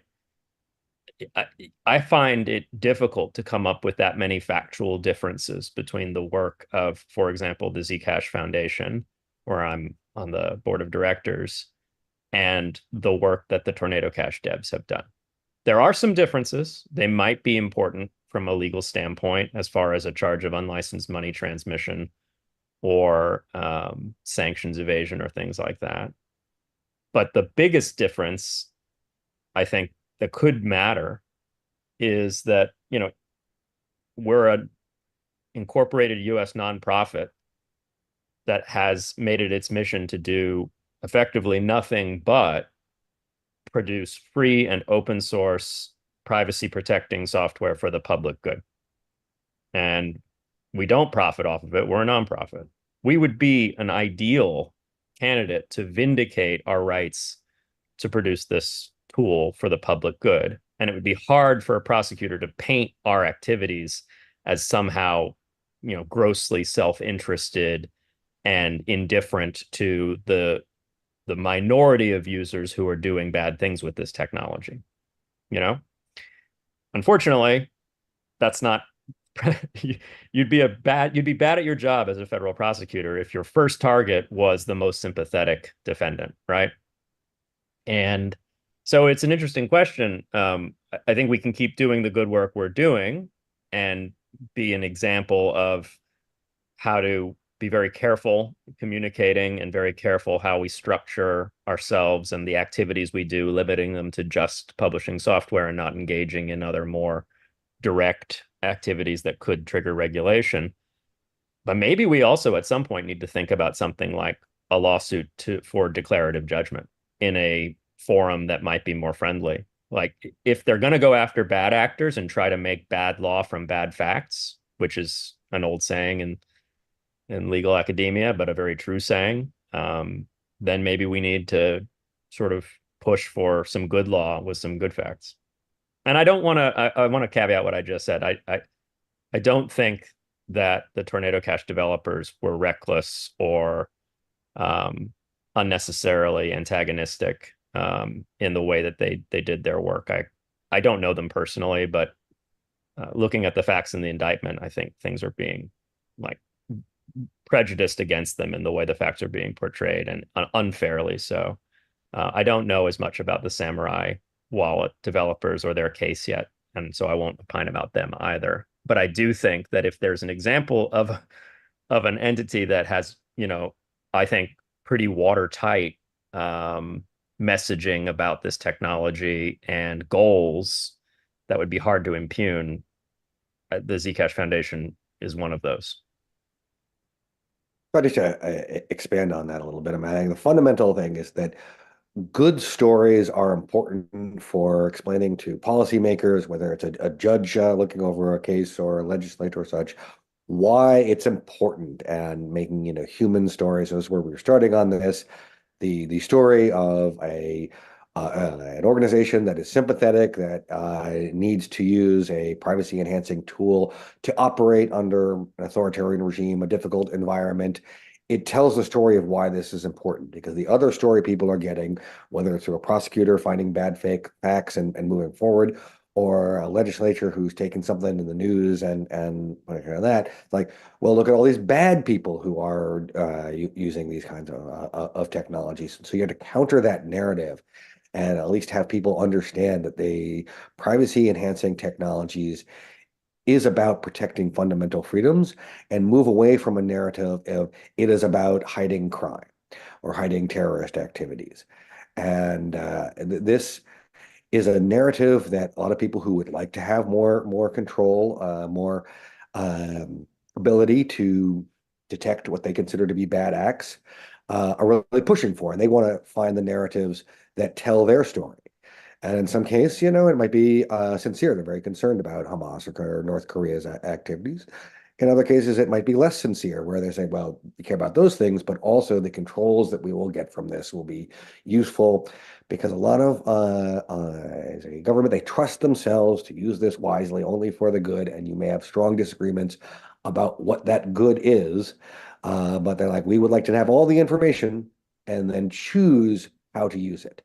And so getting those counter narratives out there, and picking the good facts. And like, as Peter was mentioning, in litigation, especially impact litigation, picking your cases with good or bad facts is very key. And, the government picks facts that are supporting their narratives. Civil liberties organizations, impact litigators, come more with facts about their narratives.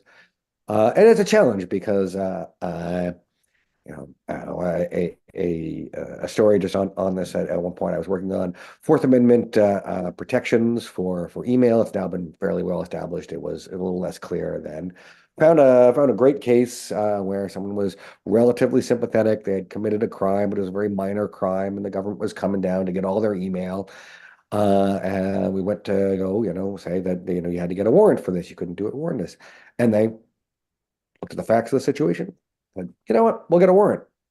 Not to say that they're required to, just in this case, and the case is then mooted out, and you don't get the precedent. And I think courts are going to be very important, because that is a place where you can explain some of these things and counter narrative. But sometimes that has to be through like amicus briefs, which I know Coin Center has done, and many other organizations in this community, industry groups have done, to present that narrative when the government has come forward and put the bad facts out there. And so an amicus brief is that opportunity to put counter narratives. And here's some other examples.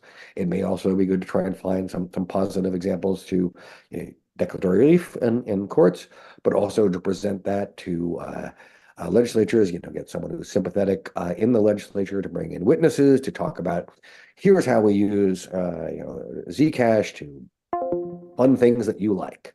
And why it's necessary to have this option for privacy to achieve goals that you think are important. And so that at least, that there is a tension to be resolved between this narrative of privacy versus security, or ideally get things pointed out that privacy and security go in hand. And so that to sort of move away from their trade-off narrative.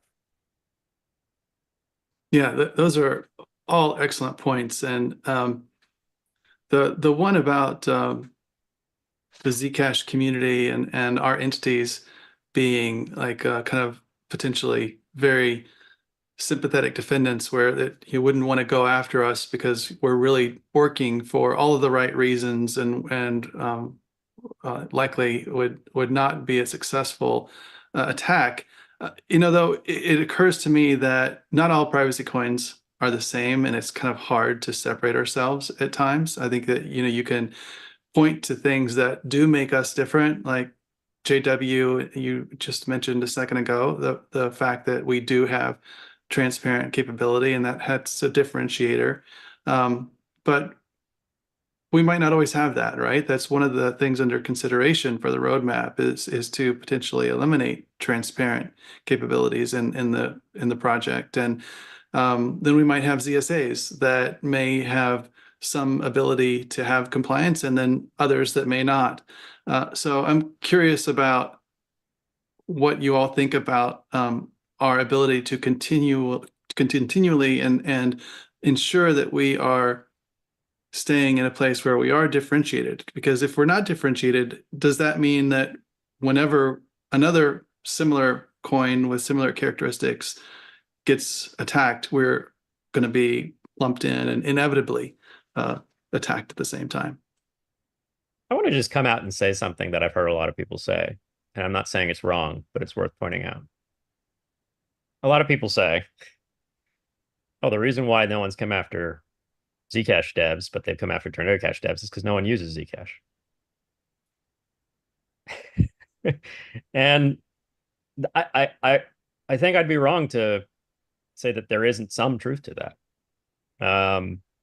Tornado Cash, I think, was the first major target of a DOJ lawsuit for conspiracy to launder money, conspiracy to do unlicensed money transmission, and conspiracy to violate sanctions. 3 things that I don't think they did. Not really because of the bad facts issue that I described. And that would mean that it's not really our good facts that have helped us avoid those unjust prosecutions, but because Tornado Cash was extremely well used compared to any other privacy tool. Millions of dollars were going through Tornado Cash. Lots of very legitimate uses were documented. Vitalik famously donated a large amount of money to the war effort in Ukraine and used Tornado Cash to do so. But North Korea also moved large amounts of money through Tornado Cash, or arguably, it is alleged, did so. We're pretty sure that the Lazarus Group is North Korea, although that's probably a pretty fact-intensive inquiry that I certainly am not qualified to do. So I think that's a very real tension here. And I would caution against reading too much into that, but that's not a reason. That's certainly not a reason to keep Zcash not user friendly, because that way we avoid prosecution. We need it to be even more user friendly.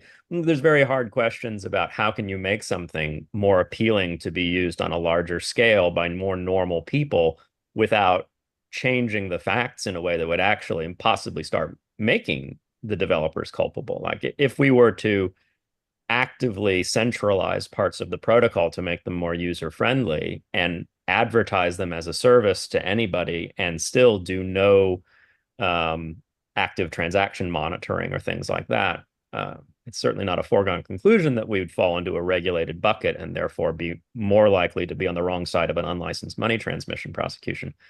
But that's definitely part of the tension here. How can you make these tools intuitive and user-friendly without doing it by introducing centralization and responsibility for financial regulatory steps that would effectively defeat the purpose of the product, or the tool rather, right? Yeah, really interesting. Other comments? Well, it's a rip. Oh, are you going to DW or? Fine. To riff off of that, I think that, well, first of all, JW's shirt there, privacy is normal, and normalizing it to have widespread adoption, I think actually could be a very, very helpful thing. I'll give an example out of the encrypted communications. There are a lot of accusations as that became a technology that was available more widespread in the 90s with PGP, and people were using it, and they say, oh, well, this is something which is going to be used by criminals and drug dealers and all that. And over time, it became widespread used by ordinary folks going about their lives, texting their spouse about what they wanted for dinner that night and having it end encrypted. And this is in part because of having it be adopted by some of the major communication texting platforms. WhatsApp got several billion people sending encrypted messages to each other with just a flip of a switch to turn on the Signal protocol. Signal itself widely used for a lot of ordinary communications, iMessage and so on. And how does this help? I mean, like looking at the case of WhatsApp, that it is very popular around the world, including in some governments who really don't want to have their citizens to be able to have unencrypted communications. But it is not a sign that you are a bad person because you have WhatsApp on your phone. If they, arrest somebody, look through their phone and find WhatsApp on there, that is not in and of itself a sign that they are bad people because it has been normalized as being used by normal. So getting widespread adoption of Zcash as a technology so that people are able to use it and do use it for lots of everyday, ordinary financial transactions helps show that this is not. Because one of the challenges is often early adopters of some technologies are those who are more sketchy. That can be an unfortunate phase that allows for some opportunities to people to attack those, but you can get through that. Another example, the Tor project. The Tor browser provides a lot of strong privacy and security features. It is not, used by billions of people like WhatsApp, but it is used by a widespread of other people and used for a lot of positive purposes. And that also is something that has helped protect Tor from being attacked. I mean, people challenge some of the encryption things, but getting widespread usability, making it normalized and available to people who want to do normal things, helpful to make privacy as normal and also that, normal is private. And if we can get to that where it is normal to have privacy in the transaction, that takes away some of that narrative that tries to shut these technologies down. That's an interesting dilemma there because Peter points out that it could be that we don't have the use and then we do need the use on the other hand. So that's a tough nut to crack right there. Go ahead, JW. I think you had some comments. Yeah, I was just going to say that I do think I don't think the government would have any success beyond the fact that Zcash is a community focused on individual rights and not interested in promoting crime and not used by criminals, at least now, would help us. But I also think the government wouldn't have any success going after a layer one and the developers of a layer one protocol just for developing the protocol. That's not for lack of wanting to, but I mean, I've talked to DOJ prosecutor, one of the prosecutors at DOJ who led the Welcome to Video prosecution and that involved Bitcoin tracing that was featured in Treasures in the Dark. And he said, I'd love to take down Monero if I could, but I can't, man. They recognize they don't have the grounds to do that. They would love to go rogue prosecutor and try to take Monero down because they see it used in ransomware, but they can't. And they know they don't have the ability to do that. I do think as we enter a world in the future of ZSAs and then CSAs evolve into more and we get to kind of a programmable private blockchain, there's potential for risk if we coordinate with anyone who's in the zone that could potentially be deemed a money transmitter. But yeah, I think the safe thing to do is, maintain the same distance that Bitcoin core devs did from people who built mixers on top of Bitcoin, or the distance between Ethereum Foundation and the Tornado Cash devs. They didn't coordinate. You build the road and then you step away and someone else builds something on top of the road, but you don't coordinate or enter into a joint agreement of any kind with them, then I think you're still in a safe place, even as your private L1 becomes programmable and becomes a wide variety of things rather than just the very simple thing that it is today. I think I generally agree strongly with JW. I would caution, I do think there are a couple different regulatory angles that could lead to it being easier for prosecutors to target L1s. And I think the most notable is the Tornado Cash sanctions. They identify a series of smart contract addresses that are not under anyone's control, nor do they enrich anyone specifically. And yet they add these smart contract addresses to the SDN list and say Americans are now banned from interacting with these smart contracts. Coin Center, my organization for public policy in crypto, is suing Treasury, saying that that goes beyond your statutory authority. You can't add to the SDN list. You can't sanction things that are neither persons nor the property of persons. However, we may not win that lawsuit. We didn't win at the district level, and we're appealing. There's another lawsuit in Texas being sponsored, being funded, I think, by Coinbase. There's a number of independent plaintiffs there. They also did not win on the district level. Hopefully they'll win at the appellate level. At least with 2 lawsuits, we have double the chances for one of us to win, which would matter most, because then you get a nationwide injunction and you get a circuit split, and maybe it goes up to the Supreme Court, which is hopefully sympathetic.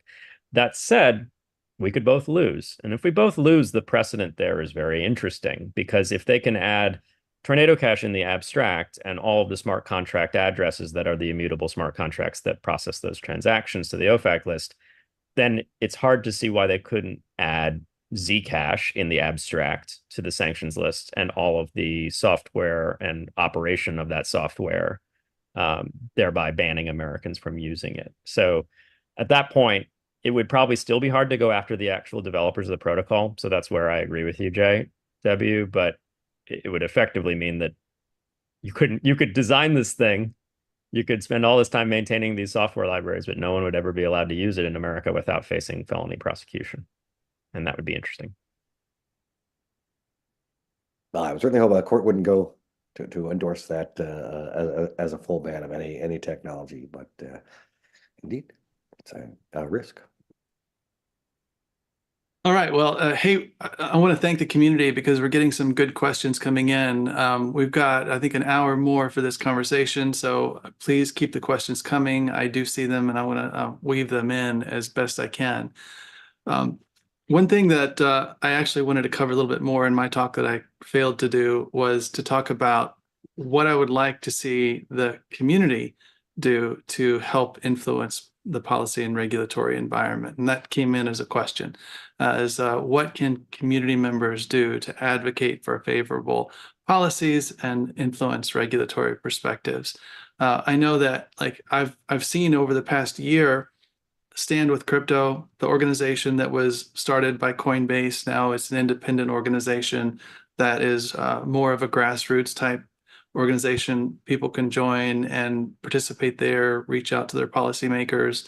I think that is a great thing to do, actually.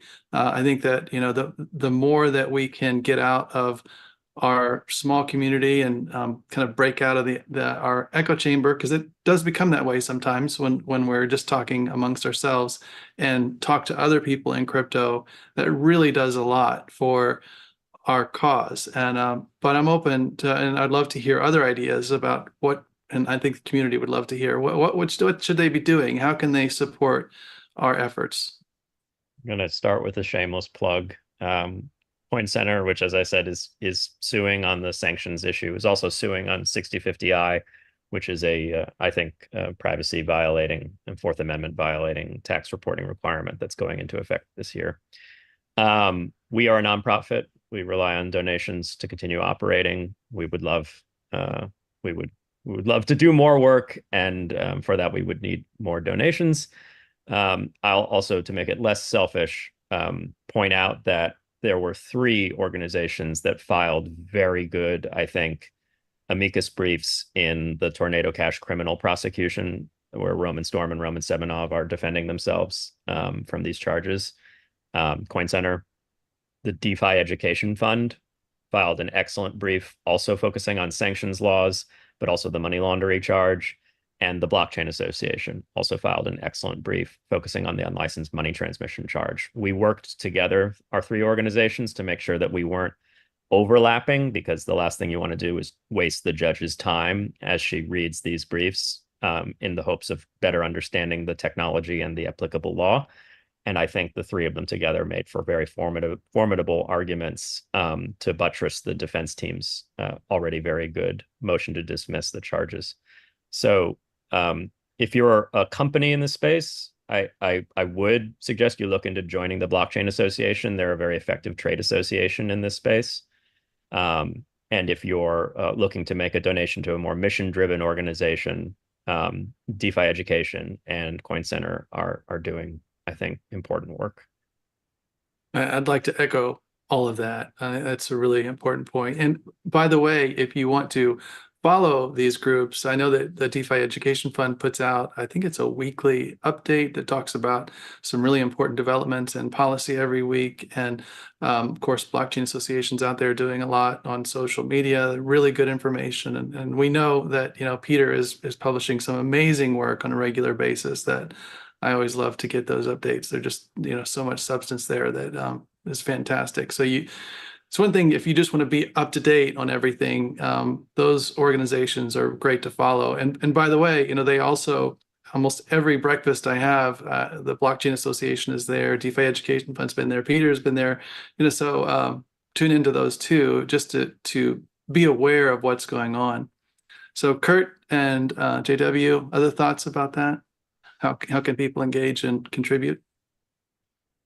Sure. I mean, there's a lot of ways to engage them. I think as an initial point, I talked a little bit about this in my presentation earlier, but get informed and get involved. That's subscribing to some of these newsletters, going to websites that cover it, read the press that covers these issues. You can also read mainstream media, because they also will cover things from a slightly different perspective.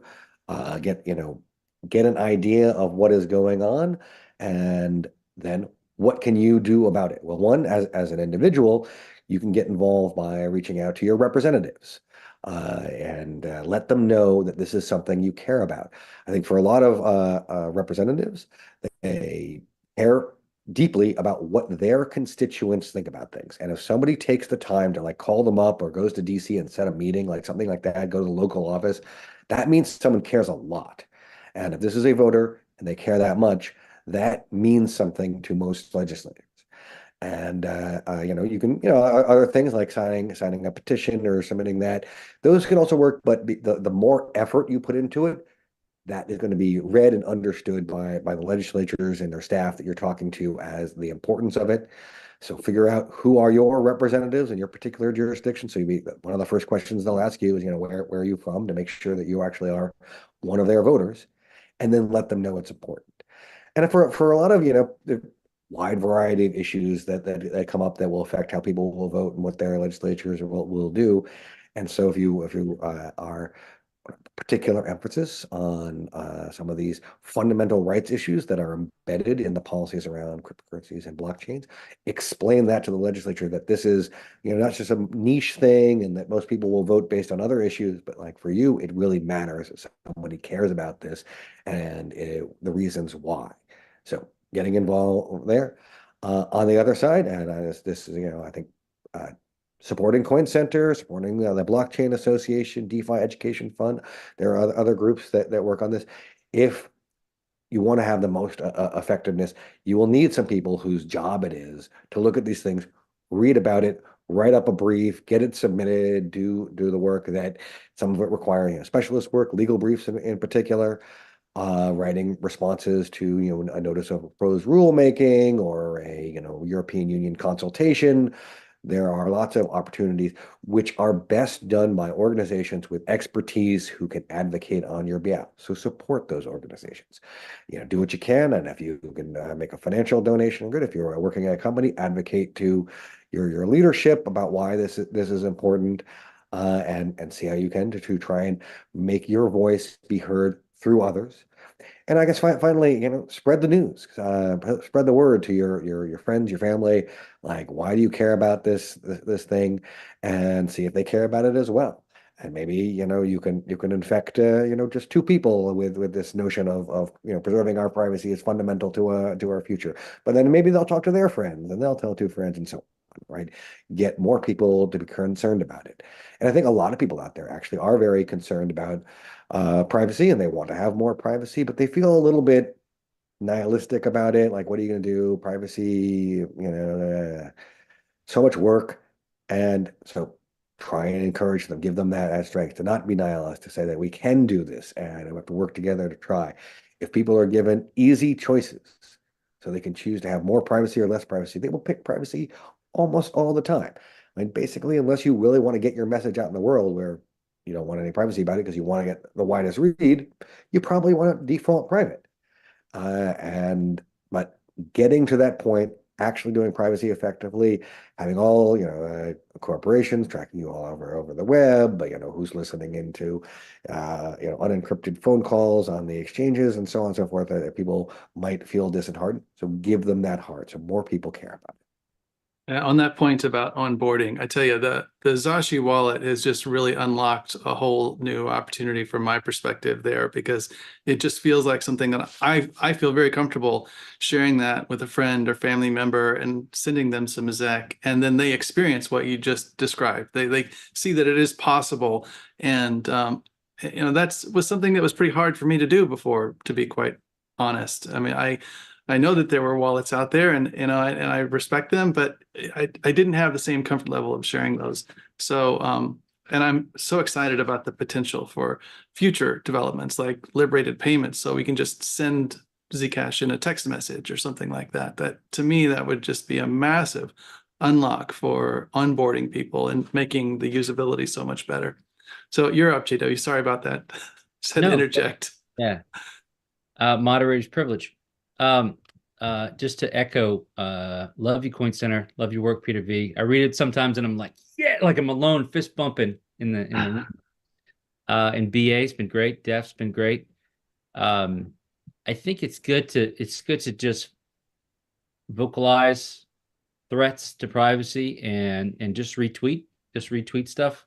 There's an unfortunate tendency, I think, in the crypto policy community to put privacy on the back burner and to focus on the SEC stuff, fixing the SEC stuff, and the kind of crowd that thinks, well, let's just get it all housed under CFTC and then we'll fix all these problems, which is wrong for so many reasons. One of which is that if you are an FCM, if your DeFi protocol is an FCM, it has to KYC. So that's not what I want to live in, and that's not a protocol I'm interested in using, and I'm not sure I understand the purpose for it. For example, right now, Senator Tillis put forward the Enforce Act. The idea is this is a crypto AML kind of bill that's designed to be better than Liz Warren, more chewable, more digestible. But it addresses issues in the news, but it's not heavy-handed like Liz Warren. Okay, but it does have a significant enhancement of special measures authority for FinCEN, which could be used in exactly the same way Peter was describing in similar fashion to sanctioning an address, but even easier for them to do it. I mean, I think if they're given the special measures authority, I'm not sure there's any way to challenge it. So that bill is very, very, very dangerous to my perspective. And I think it's worth just pushing back and making sure that he knows that, look, you think you're appealing to kind of the crypto community with this Elizabeth Warren light bill, but you're not, man. Kill this thing. Light it on fire. The Enforce Act. Sorry, that's one of my hobby horses. Yeah, there have been some really bad bills, and JW, I know you always point them out, and I really appreciate that you do that. You're the only one who appreciates that. Well, yeah, well, I mean that goes to one of the questions here. So one of the questions in the chat was about making compromises, and like some of these bills are actually somewhat appealing to some of the trade associations and other groups that are looking for ways to like make a small compromise that would help us make progress, perhaps with moving something else along with it. Like if a stable coin might get a little traction, or with the Pt2 bill might get a little traction, then maybe it would give in on some of these other things. But I think that I'm just finding here the question that came through. When we talk about Zcash adapting, if we do so, are we going to lose our identity and purpose entirely? Like how much can we adapt and still maintain our values? I mean, I don't think so. So maybe I don't understand the question, but I don't think anyone's ever suggested that Zcash becomes some sort of like AI monitored, fully KYC'd chain where nobody can send a transaction message on the network without first being like approved by a financial institution, right? So like I don't think anyone suggested that. I think adapting, as far as this goes to what I was saying earlier, like how do we get more usability and more active participants and make the thing like more popular. That is hard, because I think there's this tendency in crypto, and we see it a lot. We see it a lot in Ethereum, I think, because Ethereum's got this like constant metric of total value locked for a DeFi protocol or for a layer 2 or things like that. And there's this race to get total value locked, and the race has little to do with the underlying technology often, and more to do with like business development and paying users to use the tech, like airdrops and rewards and these sorts of things. And that kind of behavior is thankfully not something that's prevalent in the Zcash space. But maybe that's also why nobody uses Zcash, quote unquote, which is the criticism we get sometimes. I would not want to see that behavior start up here, because that does lead to some very real securities law issues, wherein, you know, you've basically taken what was a neutral technology and turned it into a sort of multi-level marketing scheme. So that's one area where I would not want to see us adapt in a way to get more users by simply playing sort of like growth hack games, which is a problem not just in the crypto space, it's also a problem in the general technology space. Like, I read an excellent article about why Google's terrible now, and it's because they started optimizing for clicks and the number of search queries. So like, we don't want to give you the best results for the first query, because we want you to have 6 more queries. It's like, that's a terrible way to design a project. Anyway, yeah, I'm rambling now. Anytime you optimize for a metric, then when you're trying to use that metric to measure something else, it may be that people move to the metric instead, right? That becomes the goal as opposed to what the metric was supposed to measure, which is often a different goal. But I think I would hit back, to I guess some of the bigger picture here on this tension between compromising, keeping true, that kind of thing. And one is that you may have heard this phrase, politics is the art of the possible. Like especially in legislative worlds, there's a lot of deal making, and you give me this, and I'll give you that, and maybe not everybody's completely satisfied, but it's the best deal that was possible to move things forward. And I think that there is a place for finding the areas of compromise, but like you can't compromise on fundamental rights. You can't compromise on what are the sort of core values, but you can compromise on other things that might be less important to like who you are and what you're doing. And that is a tension that has to be sort of worked out into some of these bills. And oftentimes it is hard to see how this will go. Like you could have some compromises where the proposed compromise, and you see this often in bills, is that this power will be given to government agency and such, but they're going to be cool about it. Like, don't worry, like they will only use it in the right circumstances and not use it against the people that you like. And I think that's one of those very tough compromises that makes me very uncomfortable, because things could change where the power exists, but they're being cool about it may change. And even if they are the coolest and they're going to be only using this against things everyone would agree would be evil and not bothering anybody else, another country will look at that law, that power being given, and say, we should do the same thing, but they will make different decisions about it.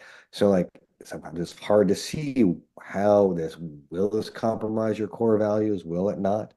But there may be other ways to go forward. Like, one of the things I'm optimistic about, and I love out of this community, about lots of other places in blockchain, using things like ZK proofs to say, like, look, we have a system which will give the piece of information that is required, that is necessary, but not extraneous other information while you're doing, and be able to prove that up. And that, ZK proofs are being used for a wide variety of things, but that is one of them that gives this opportunity of a compromise in a sense, but it's a compromise of only what you are legally entitled to have and no more, and preserving some of like the personal identity privacy of someone.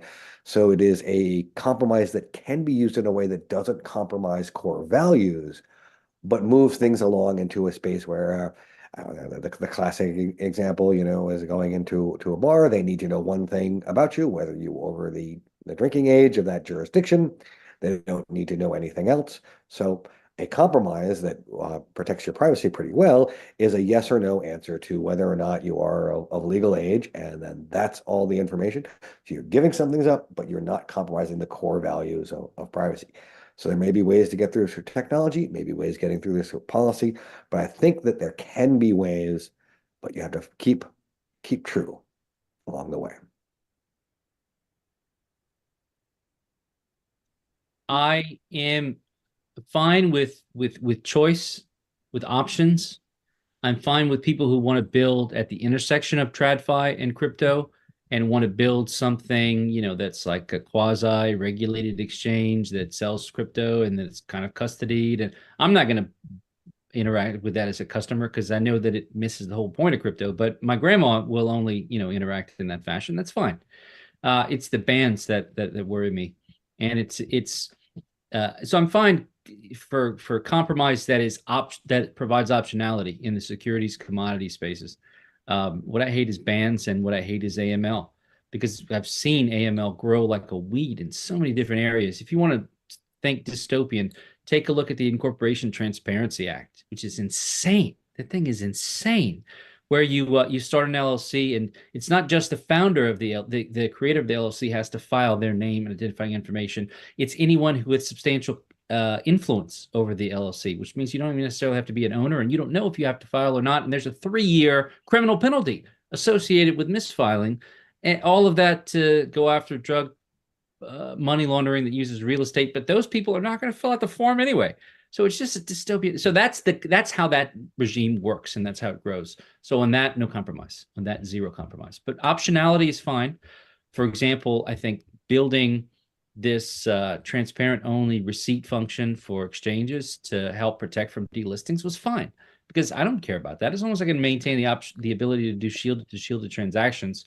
And that doesn't affect that at all. In fact, it's kind of stupid, because if I want to send to an exchange for some reason, just create a kind of burner transparent address to take it from, and then otherwise have all that pre-exchange activity shielded as well. So it was the discussion in the privacy community about this, the criticism was just kind of dumb.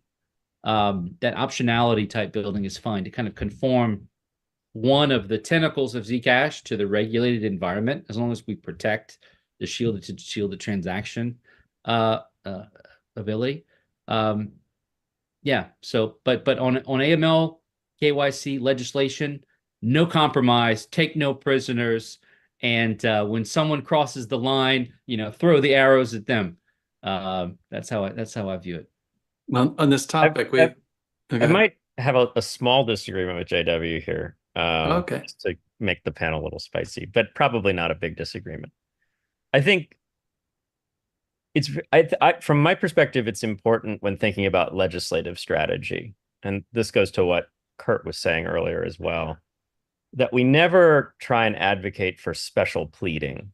Like somehow crypto I do think it's a better technology than the legacy financial technologies like credit cards and ACH and things like that. But just because it's a better technology doesn't mean it should get special treatment in the eyes of the law. And I think where there is an opportunity for compromise often are in the few areas where actually we do still get some special treatment in the law. And those are interesting areas. I've brought this up a couple times. It hasn't ended up in a bill yet, but it's a unique, strange fact of the world that a regulated financial institution, when someone withdraws $10,000 or more, has to file a currency transaction report, a CTR, under the Bank Secrecy Act. We can debate the merits of that. As someone who likes privacy, I find it in some ways alarming that even though you've done nothing wrong, there's a report about you being triggered, but it is a large amount of money. It's $10,000. Used to be larger when the law was originally written back in the 1970s, and now it's actually a fairly small amount compared to that. But that is to say, like, that is a law that's on the books, CTRs. And it was even found constitutional in the context of the transactions of the day in California Bankers Association versus Schultz. Because the definition of currency in the currency transaction report statute and associated regulations is limited to monetary instruments as defined as like the currency of a country or of a nation, when you withdraw $10,000 or more of crypto from Coinbase, who is a regulated financial institution under the Bank Secrecy Act, it doesn't trigger a currency transaction report. Now, it probably triggers a suspicious activity report, a SAR report, but that's sort of at the discretion of Coinbase. And so there is this interesting gap where cryptocurrency gets slightly less surveillance than traditional monetary instruments and when you withdraw them from your financial institution. If there was to be a bill that came up in Congress that said, we just want to fill that gap so there's a level playing field between what happens surveillance-wise when you withdraw dollars versus what happens when you withdraw crypto, I think that would be a reasonable compromise, because I generally want to argue for at least equal treatment with traditional financial, with the traditional financial system. And ideally, we would get something in return also that, like, where we have burdens in this space, like pernicious uncertainty about the degree to which doing activities on these networks is money transmission or not. Maybe we could get, okay, centralized institutions have to file electronic CTRs for virtual currency withdrawals, but we'll get more robust clarity in the statute that non-custodial activities on this platform are not money transmission. That would be a very good compromise. And that is maybe within the art of the possible. That would be pretty optimistic. But I think that's a good area for compromise. And I would even say that the Enforce Act, as it ultimately was released in the discussion draft, 311 authority, which is this primary money laundering concern, is a broad authority that can be abused. I would argue that FinCEN's attempt to define all transactions with unhosted wallets as primary money laundering concerns under their 311 authority is an example of that abuse. So you're absolutely right, JW, that it can be abused. The fact is that 311 authority is pretty broad and flexible with regard to the traditional financial transactions, and the 311 authority envisioned in the Enforce Act is really, again, sort of putting us on an even playing field with the way those traditional financial institutions are regulated and subject to that authority. And I would add that it's also a duplicitous regime with sanctions. So I think just about anything that they would want to do using their 311 authority, they could probably already do using their sanctions authority, although there might be more ways to fight them on the sanctions authority. But with 311, including as it's defined, the new powers in the Enforce Act, you get a notice and comment rulemaking process that would allow us at least to have some say in the process, whereas sanctions, there's no notice and comment for new sanctions. They just sort of come down from on high and hit you in the head, and you're like, oh, now what do we do? So anyway, I think reasonable minds can disagree here. I don't want to pick a fight with JW. I didn't mean to do that here, but I think the general message I'm trying to push here is if you're in this space and you're trying to think about, like, what should I really get riled up about? It's as JW said, actually, it's the bans. It's the overt attempts to specially treat crypto in the negative that are problematic. And when people are out there making, I think, too much of a fuss about, say, the ambiguity in the Howey test, I think we sometimes do ourselves a disservice. Like, that's why I'm glad Zcash never did an ICO, because I think ICOs actually do pretty clearly fit within the Howey test, and that's a reasonable threshold for when you should be regulated as the issuer of a security. And so I would take issue with someone saying, well, we'll not compromise on this.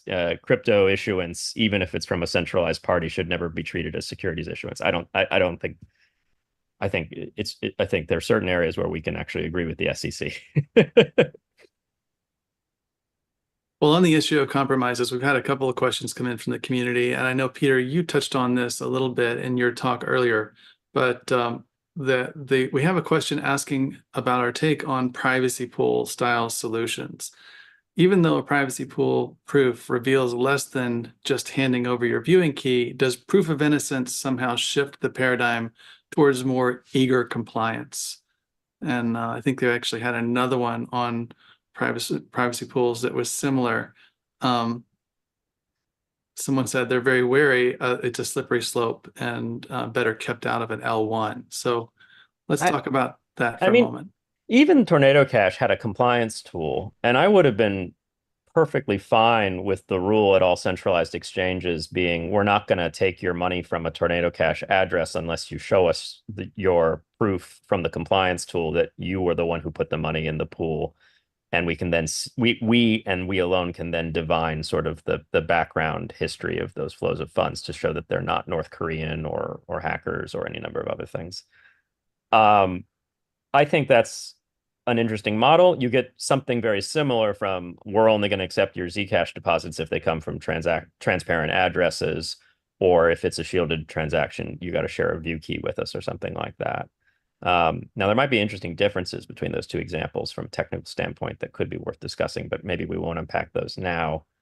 Privacy pools is a little different in that the size of the anonymity set can be in flux, and if the vast majority of users on the protocol decide to exclude someone from the anonymity set, that person effectively gets none of the benefits of privacy from the protocol. So you get this sort of almost like Eleanor Ostrom governing the commons emergent order of users deciding who actually gets privacy or not, which Eleanor Ostrom would have been the first to point out that sometimes commons governance systems can be really good bottom-up ways to organize important matters of public good and policing public bad in the example that we're talking about right now, maybe, but they can also be really nasty because they can sort of become popularity contests, and the minority might be, righteous, but if the majority wants to exclude them from the benefits of the commons and the commons governance system, then they're shit out of luck, basically. I don't think Eleanor Ostrom said shit out of luck, but that's essentially the conclusion. And so, this is the problem with privacy pools, or the virtue of privacy pools as a proposal. I actually tend to lean in favor of the privacy pool proposal being in general a good thing in the world. Would I want to see it adopted into the Zcash L1? I'm not sure. I haven't thought about that, and I actually haven't seen anyone propose that, but maybe it has been proposed. But I do like that there's new experiments with how to build systems that sort of achieve some balance between denying criminals the benefit of privacy while ensuring that innocent people and reasonable people have the benefit of privacy, recognizing that there's all kinds of potential problems in who you define as criminal, because who China defines as criminal, I might define as actually just like a not a patriot, a defender of civil liberties and civil rights. So that's a big discussion, but in general, I like these new approaches. My biggest concern with privacy pools is not whether it's a good technology for privacy or not, or whether it will abuse minorities who deserve privacy but are denied it because they're excluded from the anonymity set, which is, I think, the most salient technical concern. My problem is that it's not actually going to help with regulators. I think there's this assumption that if you create these methods of self-policing internal to the technology, that regulators will suddenly be okay with it. The fact of the matter is, North Korea could still send money to the privacy pool. Some people who define their anonymity set broadly to include them and don't exclude them will mix with them, if you will, or will be in the pool with them. And the end result is someone at the DOJ is going to be looking at Chainalysis for Ethereum and watch as the money hits this smart contract address, might be able to more easily determine where it went next, but may not really care and may just say, that thing, that's the thing we sue next. That's the thing we put on the SDN list next. I don't care if there's a bunch of people who aren't allowing their anonymity set to extend to those. They got the benefit of some privacy by using the system. The system was supposed to be permissioned. It was supposed to be gated, because that's to sort of be reductionist here. That's the world that a lot of, I think, people who don't like cryptocurrency want to see. They want to see a permissioned financial system where large corporations with so-called legitimacy are the gatekeepers of international financial flows. And they have many reasons to want that. And some of those are good reasons and some of those are bad reasons. But privacy pools doesn't give them that, even if privacy pools does attempt to address this issue of anonymity for bad actors. Good answer. Any other comments on privacy pools? Okay, let's move on. I have this question, a couple questions here that I'm going to try to put together. And in my mind, they relate to developing allies in the technology policy arena. One of the questions that came through is how can we best leverage the historic fights over strong encryption to exemplify both the legitimacy of privacy tools and as a great enabler of the economy? Amazon wouldn't exist without SSL, which wouldn't exist without strong encryption. I think the same is true for cash for the internet. And I've actually thought about this a lot. I worked in internet policy for a long time. Many of you guys did too before getting into crypto. So it's really bothered me deeply that some of the organizations that I truly respect, the ones I've worked for in the past, are not aligning with crypto. And I've gone out of my way. And in fact, that is why I do the Global Encryption Day event, is because I see that as a bridge opportunity to work with some of those organizations. And I've had some success with that.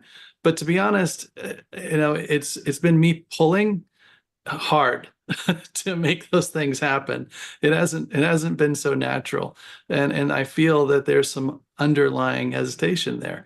So yeah, how can we leverage those fights? And I want to add to this too. There's another question that came in that is kind of somewhat related that you might want to add in, that said, due to the recent changes back to net neutrality, have any correlating effects to the things discussed here today? So, I don't know if you link that together. I kind of do. I worked in the net neutrality space for a long time as well. So again, trying to bring all these tech policies together that one would think we would be close and aligned, but I don't know if that's true. Thoughts?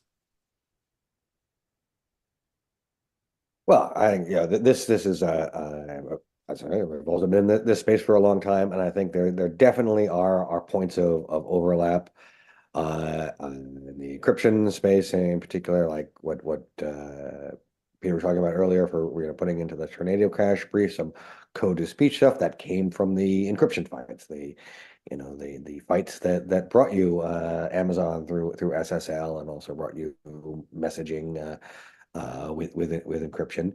And so certainly there are lessons that can be learned by how some of those fights worked and what was successful.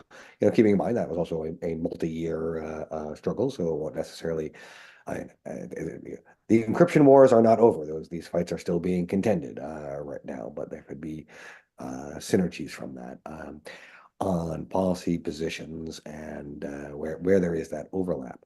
I think as well, though, my experience has been with a number of these communities.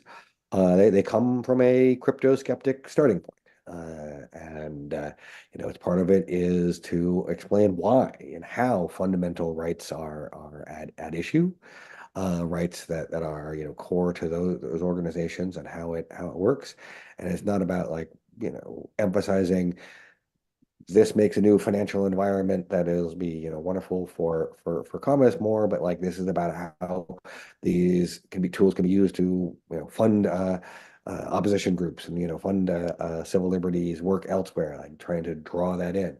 Also, one of the things I work on a lot and a supporter of is the decentralized web as a way of putting more power into the hands of the people and move away from centralized points of control.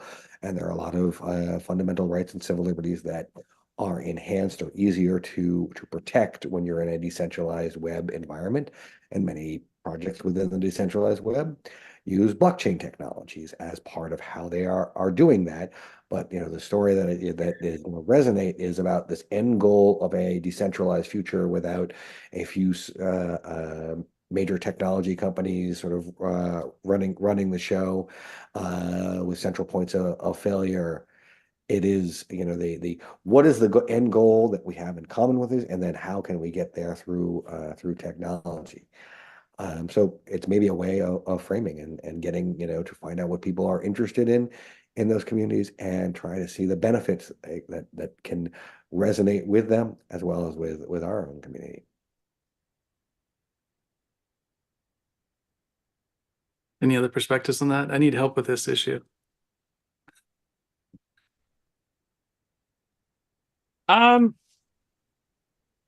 When you raised net neutrality, and I guess somebody asked a question specific about net neutrality.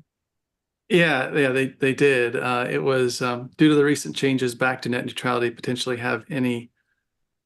Yeah, do the recent changes back to net neutrality potentially have any correlating effects to the things discussed here today? So, yeah, Net just trying to link neutrality, that. yeah, net neutrality is one of those interesting issues that sort of breaks these coalitions. Interestingly, I think.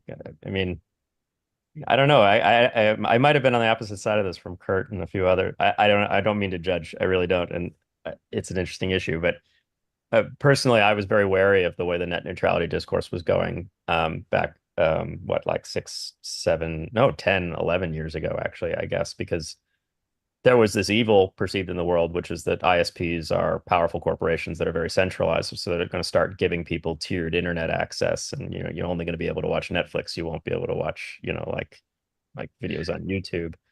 The reality is we all ended up watching Netflix and YouTube only, not because of some 1984 world where you're forced to watch this stuff, but rather just through sort of like the natural motions of, you know, Pareto laws and capitalism, where like everybody just ends up going to the best design platform, and then they get network effects, and then they start excluding others. And that's sort of inevitable. And the best answer to that is new competitors and new technologies. So like the antitrust problem is, I don't think we should improve the government's power to break up corporations. I think we should improve the market's ability to challenge those corporations when they become lethargic and disgusting. Like the problem with Google being this giant corporation that doesn't actually care about providing good search results anymore and instead wants to just monetize clicks. The solution is to decentralize Google, and that new decentralized competitor may one day itself become kleptocratic and expropriatory, but maybe it'd be harder because the technology would be better, or maybe it would just be then replaced by another entity. In the net neutrality context, the idea that we would just hand the FCC really broad authority to control the traffic that ISPs can and cannot send over their servers, yeah, that might be one way to make sure that they treat all packets equally, but it might also unwittingly open the gates to them controlling packets in general, which from an internet freedom standpoint could be just as dangerous, if not more dangerous, than the corporate ISPs trying to do that in a piecemeal basis. Anyway, this highlights maybe some very complicated issues that emerge within technology policy. And I'm not saying my position on net neutrality is obviously right. It's a very nuanced issue, but it does show that there are sort of really interesting coalitions that form between sort of more left libertarians and more progressive liberals, and the occasional conservative in there that's just caring about deplatforming, even though they would probably recoil at the idea of like permissionless global private money. And so I guess this comes back to like, how can we work together? We need to sort of stay focused on sort of core values, I think, that do create these awkward but sometimes very fruitful coalitions. It's amazing that for most of Coin Center's history, cryptocurrency issues have been primarily bipartisan. Like we've had enemies on both sides and we've had champions on both sides.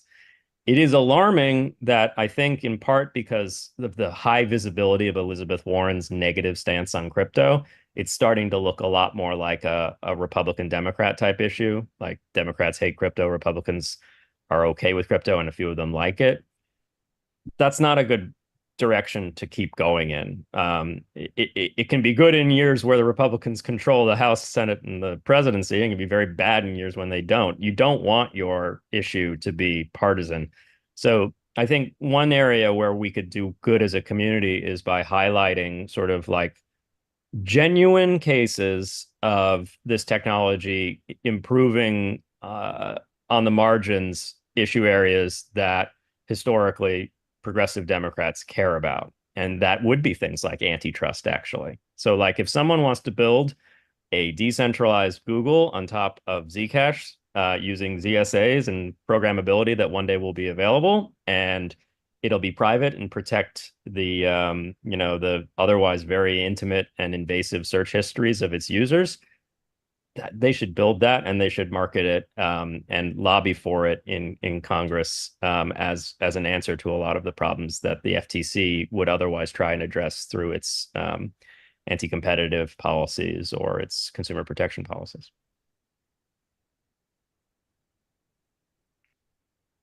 Okay. Well, Yeah, go ahead, Kurt.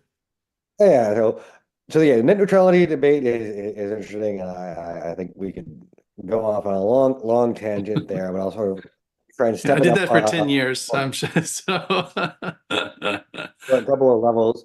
So first, I think a great way to deal with centralization and big companies is to create an environment in which competitors can come in and displace them. Network effects often make that very challenging to do.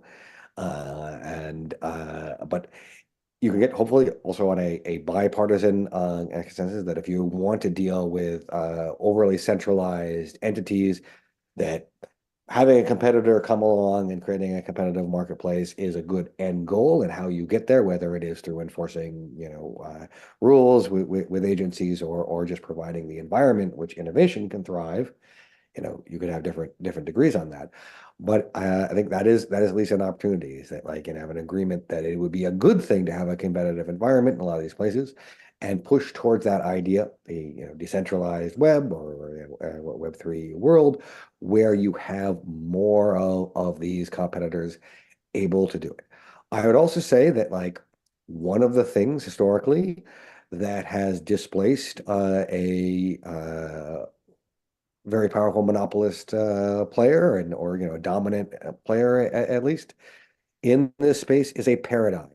Trying to keep that when the browser came along, because they came to the realization the browser is what mattered, but that didn't save them from that future. Then Web 2 comes along, where people are building things like Facebook, which is on a browser but is its own ecosystem, and it doesn't matter what browser you use to be on that, and so on, right?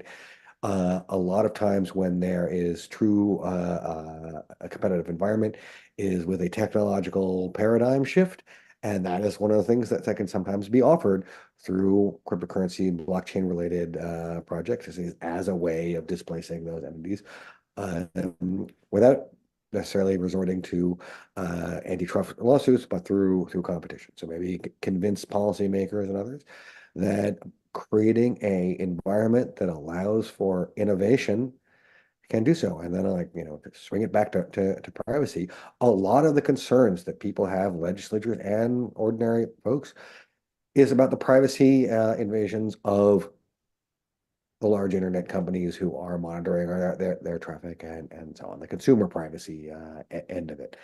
And so as a way to, make that is you could have more privacy focused technologies that come from this decentralized space, allow people other options, interoperate with other, and sometimes that might be through technologies that make some of the big players uncomfortable that people do, or maybe replicating these things, but get to that decentralized world where we have and then depending on who's saying it and who's listening, you may have different methods of getting there. But at least let's get an agreement that is where we want to go. I don't think broad coalition building is possible when it comes to private money. We have on the one side national security Republicans who kind of fundamentally disagree with everything we're doing. And you have on the other side Democrats who are for criminal justice reform, except if it's anything under the range of white collar, in which case, let's just burn them alive in the public square and we'll all go watch. That's kind of their view. And money laundering falls under that. So those wide coalitions will never reach. But we can be very successful in killing bills. It's a lot easier to kill a bill than to pass it. And I don't think anything major crypto reform is going to pass in the next few years. So we develop small tactical teams. We go in with whatever allies we can get. It might be ACLU, it might be Trump, truckers, whatever it is. A small tactical team just tight enough to go in, get a kill shot and get the hell out of there. Metaphorically speaking, public policy speaking, small tactical team to wreck stuff coming through where most of the crypto industry says, oh, let's just go ahead and compromise. And maybe we'll have a little bit of light KYC for DeFi protocols. It'll be fine. Not a big deal. We'll spot authority to CFTC. No, tactical team go in and take it out, destroy, and just buy more time to build and get mass adoption. Nice. Okay, good. That's interesting. I'll have to think about that a little bit, see if I can figure out how to do some advocacy around, around that approach. Hey, we've got a technical question that came in. I think it's really interesting. It might take us a minute to dissect this and answer it if we can. I can't, so I hope maybe you can. We've got about 15 minutes left. Let's see how it goes. The Zcash protocol does not require shielded addresses to be public. They can be shared secrets between some participants, and this has significant additional security advantages. For example, resistance to quantum attacks. What interaction does that have with regulation? And is it a feature that regulators can't put addresses on a sanction list that they don't know? So there's a lot there. And I'm really curious if anybody would be able to explain a little bit more to everyone, like, how does it matter that we can have these addresses, the Z addresses that are shared secrets, and what are the implications for quantum, first of all, because that's mentioned in the question. And then let's talk about what does that mean for regulations and the sanctions list. I can't speak on the quantum computing issue. Perhaps that's an obvious, because I'm a lowly lawyer and certainly not a cryptographer. I was counting on you, Peter. That sounds really cool. Though, that's why I had to ask this question. I'm gonna ask Ian Myers the next time I go climbing with him about that one. So, all right, the sanctions list. I've talked about this before. I talked about this a little bit in my talk earlier. There's something that appears easier if OFAC is in fact empowered to put things that aren't actually the property of a sanctioned person on the SDN list, on the list of sanctioned persons and property, which I think they are not allowed to, and that's what CoinCenter's lawsuit is trying to vindicate, that basic principle and statutory interpretation of the underlying sanctions laws. But if they are able to do that, then this doesn't matter. Then it doesn't matter if an address can be a shared secret and not something that is public and therefore not likely to end up on the SDN list, because if they can put that sort of more abstract thing on the SDN list, even if it's not somebody's property, then they can put Zcash, the Zcash shielded pool, describe it however you want, on the SDN list. They would write Zcash shielded pool, and then any evidence that anybody is sending any transactions to that shielded pool or taking transactions out of that shielded pool can be used to charge those persons with felony sanctions evasion. And sanctions evasion is the civil penalties are strict liability. So you wouldn't even have to show that they intended to do this or wanted to do this for a particular malicious purpose. You just need to show the transaction and the fact that this person actually ended up signing their private key or something like that. And maybe that would be a harder evidentiary burden to reach, given the nature of shielded transactions. That's an interesting question. I'm not sure, but I don't think they'd have too much trouble charging you with that. So that's a very bad outcome. I think it's an extra legal or illegal outcome. It means we've failed to constrain by rule of law the authority of the Department of Treasury, because Congress has only empowered the Department of Treasury to sanction persons and the property of persons, not things in the abstract like the Zcash shielded pool. But in that world where CoinCenter loses its lawsuit, and the Van Loon lawsuit in the Fifth Circuit, which is challenging the same authority, where we lose those two lawsuits, that is on the table. And so that particular question about shielded addresses is sort of irrelevant, because it means that the U.S. sanctioned authority is way broader than anyone ever thought it was. And it doesn't matter if they have to they don't have to narrow things down to an address in order to sanction them. They don't even have to narrow them down to a real person or real property. They can sanction things in the abstract. I do have a little bit more information from the quantum question. The person who asked that, they said the relevance of the post-quantum thing was that you can make a good technical argument that people using addresses in this way are doing so for good security reasons rather than to evade regulations. That's very interesting. And there are a small number of folks in Congress and at the agencies who care about the coming quantum computing crisis, which I'm glad there are a few. And that would be a good way to sort of build coalitions, I would say, with some of those members of Congress who might not care particularly about Zcash, but would care that the technologies we're developing are, in many cases, the solution to their concerns about long-term information security. All right. Sorry, a couple of on the quantum computing. Yeah, I don't have, and it is a thing that is coming. There's some experiments about quantum computing now, and I'm mostly familiar with it in the context of encryption and making sure that encryption algorithms are post-quantum, because the idea is that quantum computers will be really good at breaking a cryptography that is pre-quantum. And that gives some resilience to that early and often. But on the sort of another sort of embedded point there, or maybe just again taking it up a level, is that there can certainly be times in which the way that a technology works is able to provide some protections to the users that are resistant to existing regulatory regimes. I mean, then one is designing it to fit within the regulations and still provide the properties. Well, that's a great approach, because there you are, being lawful.